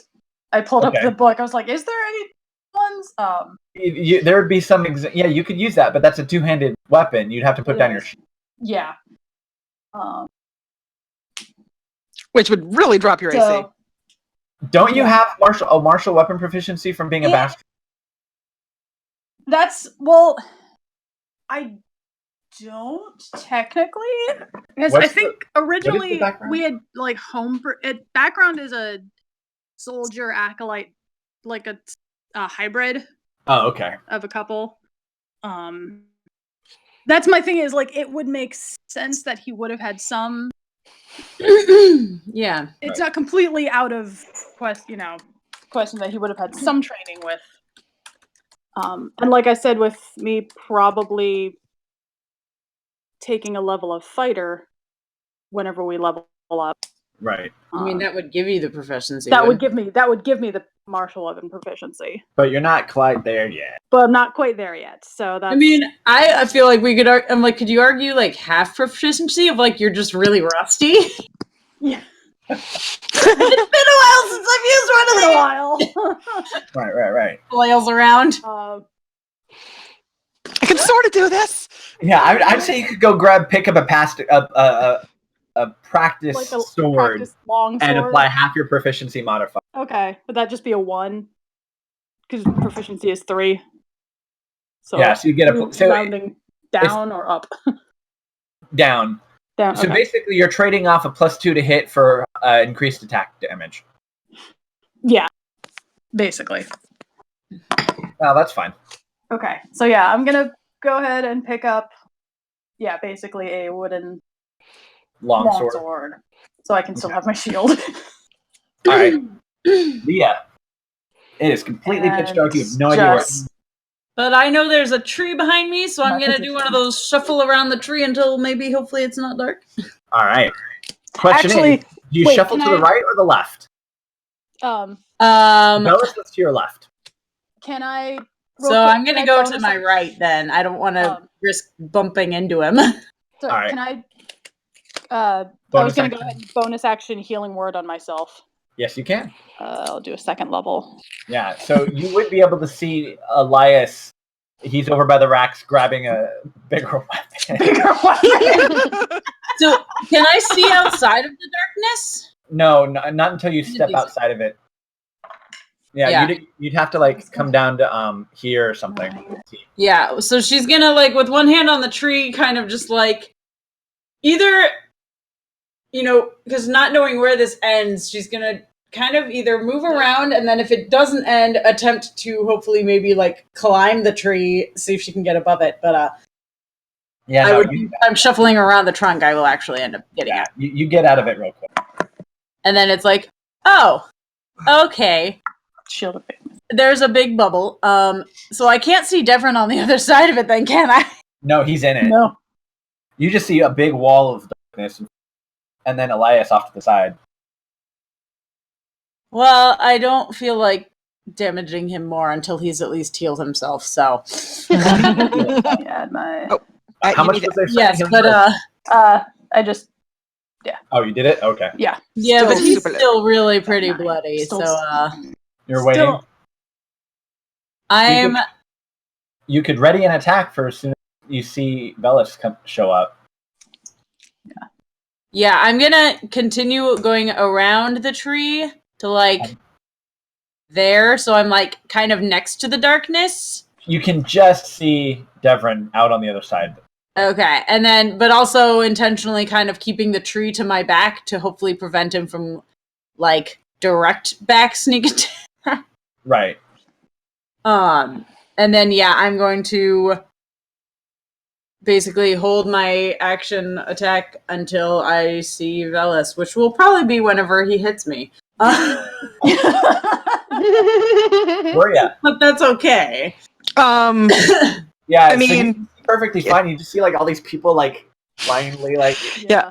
I sort of giggle quietly, and I already inspired Fellas and Elias, and they're the ones who are really struggling, so I'm just gonna... Can she please take out her flute and just do do do do do do do? I don't know, I feel like start playing a little Jackie ditty on her sax band might be a little better. chilling. Right. All right, Cortanis. Yeah, so first, surprise at the darkness. More surprise at suddenly being, not being able to move. So she's going to try to escape a grapple first. All right. Twist herself slightly to get out of the grab. Acrobatics. Shit. Can you make another athletics check? I rolled a 24. Nope. Yeah, so you spend your action trying to get out, but you're just off balance because you can't see, and he also seems to have gotten a tighter grip on you because he can see just fine. Yeah. Yep. So she's gonna at least use the bonus action to try and take a swing blindly. You can't though. Okay. You can only take a bonus action to make an attack if you take your action to make. Right, thank you. Then, need to get out of this. Nah. I'm gonna action surge to try to get out of it one more time. Oh, dang. That is one way to do it. 23. Fuck. even though it was like a 19. Fuck. Shit. Well, I tried. I tried, and therefore no one can judge me. All right, Velis. Hide. Bonus action, hide. You have advantage. Like, I do. Super advantage. I was like, Because literally, I the was only like, people on the field who could potentially see you are Aiden and Wiria. right, well, that was only a They're not 15, but you still have disadvantage on perceiving me. right. So who are you basically gonna surprise and attack? Leah. All right, Leah, go ahead and make a perception check to see if you can see him. With disadvantage. Yeah, you have disadvantage. Disadvantage. Oh boy. That's great. Well, I rolled the same thing twice. It's not very good though. Let me see. Yeah. Perception, you said? Yeah. So 14. Yeah, Nope. that is not enough. Yeah, Velis, you pretty much emerge wherever you want. Normally, since you held an action, you would go first, but because he surprised you, you're gonna attack. You're gonna get your hit on him after he goes. I'm actually just gonna make it right behind her since I get to choose. Yeah. And yeah, do I get advantage then? Oh 'Cause I yeah. was hidden? Yeah. That's not good. That's better. That's a 19. That is my AC. And that's a sneak attack. Attack. Yeah, that's why I was like, this is the second sneak attack you've gotten off on me, so. 12. 19 damage. Oof.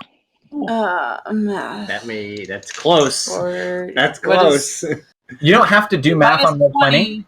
All you have to do is just type minus 19 in the field. I know, I guess so, yeah. I was Oh. on the actual map first, but it would be smarter to do it in D&D Beyond first, I guess. Well, no, in roll 20 you can do that. You just type minus 19 in roll 20. Yeah, I guess so. Really? Okay. I didn't know that. If you click on the thing. If you click on the thing? Yeah, Yeah, Really? I think. in the number. Yeah. Enter the Oh. or a modification. Hey, look at that. I already did it though, so you're not. Okay. You I was already like, took you also I should be 46, Okay. I think. Or no, I'm 45. I didn't take off the extra one on D&D Beyond. Okay. From the first time when she forgot the Zephyr Strike damage. Right. Sorry. All Which I right. realized would have been halved, but it was a 1, so. Because You isn't held Zephyr Strike a spell? Of Yes. some kind? Yeah. And all spell damage is halved. So it'd be 1. Yes, that's why I said. It just makes him fast. It doesn't do damage. It's so you get to take an attack action against him now. Me? Yes. Oh, right, I did. Yes. I forgot I was holding that. It's a swings around. Ooh, that is A hit. yes, 24. Yeah. And then I get both of those attacks. Yes, because you attack twice when you take an action. Isn't a held action usually only one attack? Or I don't know. Usually. You don't get to spend bonus actions for extra strikes, but if you're fighter or you have the extra attack feature, Yeah. you get X number of attacks during attack action. Yeah, it was like one action is 2 attacks. Oh, look, that's also a 24. Now this dice likes me. Damn. All right, so Damn, son. I don't have, bonus actions, so no smites for you. I mean, technically. I mean, But but standards. Yeah, standards. I mean, okay, but I don't want to just totally outright, flatline Velis. reaction. Yeah, I don't Please don't need kill to me. fight, because that is the first attack is Probably 11 won't points need of that too. damage. 2d8. Okay, the second one I rolled a 2, so that's 5. So total of 16. No, yes, 16 points of bludgeoning damage. Okay. Yeah. Just barely above. Yeah. We're both like right on the edge of half. Yeah. Well, knock out that darkness. Knock out that darkness. Yeah. I Well, lost that's the thing. concentration. Oh, you did? Oh, Yes. great. Shit. Yeah. It's okay. It bought me. There you are. Okay. Oh, great. All right. His turn. 5, 10, Yeah. 15. Well, at least I'm gonna last longer than those two. You're welcome. Yeah. So he's just going to go on the other side of the tree from where you're at. He's not doing great weapon master this time. He's hitting me through the tree trunk. Hitting you around the tree trunk. Hitting you with the I was like the tree down. hitting you with the tree. Yeah. He can't do that. So he's just gonna go there. Instead, because he can't really do that. So that's 3 hits. Uproots the tree and then hits I Bill. know. I was Pretty much. up in the tree. Wham. Oh. All right. So that's 3 hits. So that's 13, 8, and 9 Damage. damage. Yeah. Damn. He rolled over an 18 on all of them. He got he has a +9 to his attack if he's not doing the thing. And I got Ow! yeah. That's I got above a That's 10. because it's on normal my- with the magical blades. Yeah, they win, I think. Yeah. Yep. Yeah. Ow! That hurt. Yeah. Can I use my reaction since we have technically officially won to reach over and lay on hands to Velas? Sure. Yeah. I'll give him like 20 hit points and just say, "You hit hard." You hit harder. And I hit you hard. Yes, I feel like she's like, I think he hits harder. Where you from off to the side says, I think having don't- the 2 people who can attack multiple times per round and the 2 people who only can attack once might have been a little unbalanced. Well, I could have don't attacked know more if than I- once per round, but I never cast spiritual. I don't know if I'm impressed or I'm kind of pissed off. Kind of both. Kind of So, both. Yeah. He claps his hand on your 20 shoulder. hit points back. Yeah. Thank you. He claps his hand on your shoulder, and it sort of like stumbles you a little bit. And I mean, his hand is like he could like palm your head. He's just big. Yeah. But Kind of like Andre the Giant. Just yeah. But no, he's all smiles. And kind of puts his arm around Leah and like pulls her against him, and it's sort of a side hug. And it has been too long since we have fought side by side. I just look at Elias and I'm like, I tried. yeah. No, good. Yeah. All right, Aiden. Tried. All right, You since got I her still grappled, but since I she still can have do her that. grappled, I would like to try and flip her over onto her back on the ground. Okay. Make opposed athletics checks. Now I roll crap. You know, when it's my turn. Crap. Right. It's a 10. Yeah, no. Okay. 20. Oh, 20? Yep. All right. Because of that difference, I'm going to say that you're able to break the grapple as he tries to body slam you, and you can get out of it.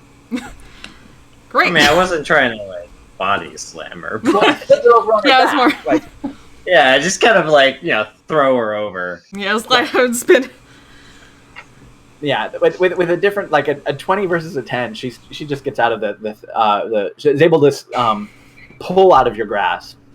All right.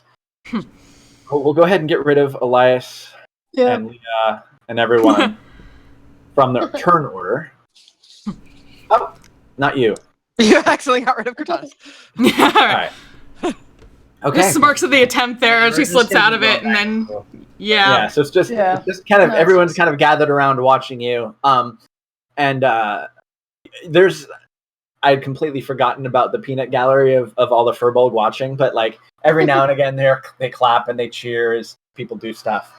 But it's gotten real intense now that it's just Cortanus and Aiden. All right, Cortanus. Yep. So she breaks You out can a see you have your grapple blades there. and you're no longer grappled. Exactly.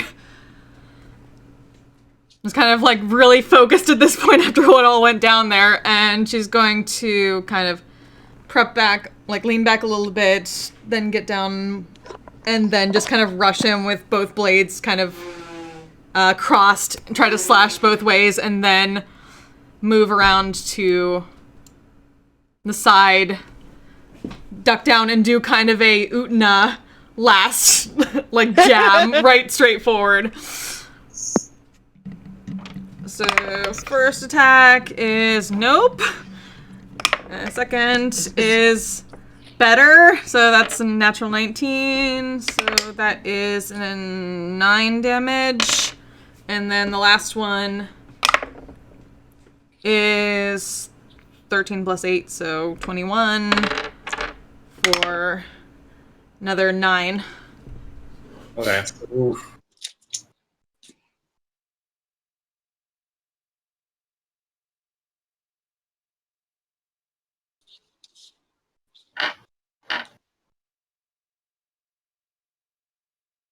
It's right in the ribs. All right. Aiden.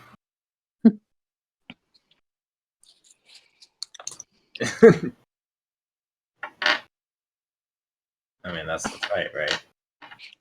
Oh, is that half? No. Yeah. Oh shit. Oh yeah. Okay. Oh, Yeah. So with Why that are you spend so much time trying to occupy her to not get attacks off? Yeah, that was fair. Then it worked really well. Yeah. No, with that last couple of blows in his ribs, he stepped up a little bit of blood or something like that. I'm gonna stand down from that and give him a nod and hold out a hand, like drop one of the blades and hold out a hand. It was quite impressive. Yeah, but I think we're just on completely different levels in martial skill.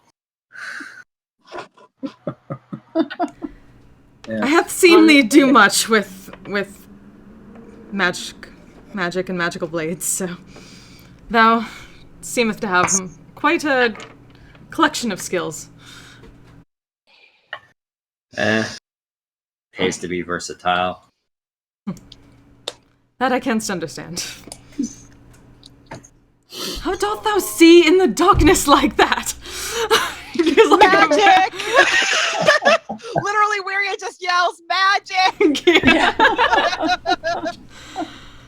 I guess that's fun. You too can bind your soul to an extraplanar being.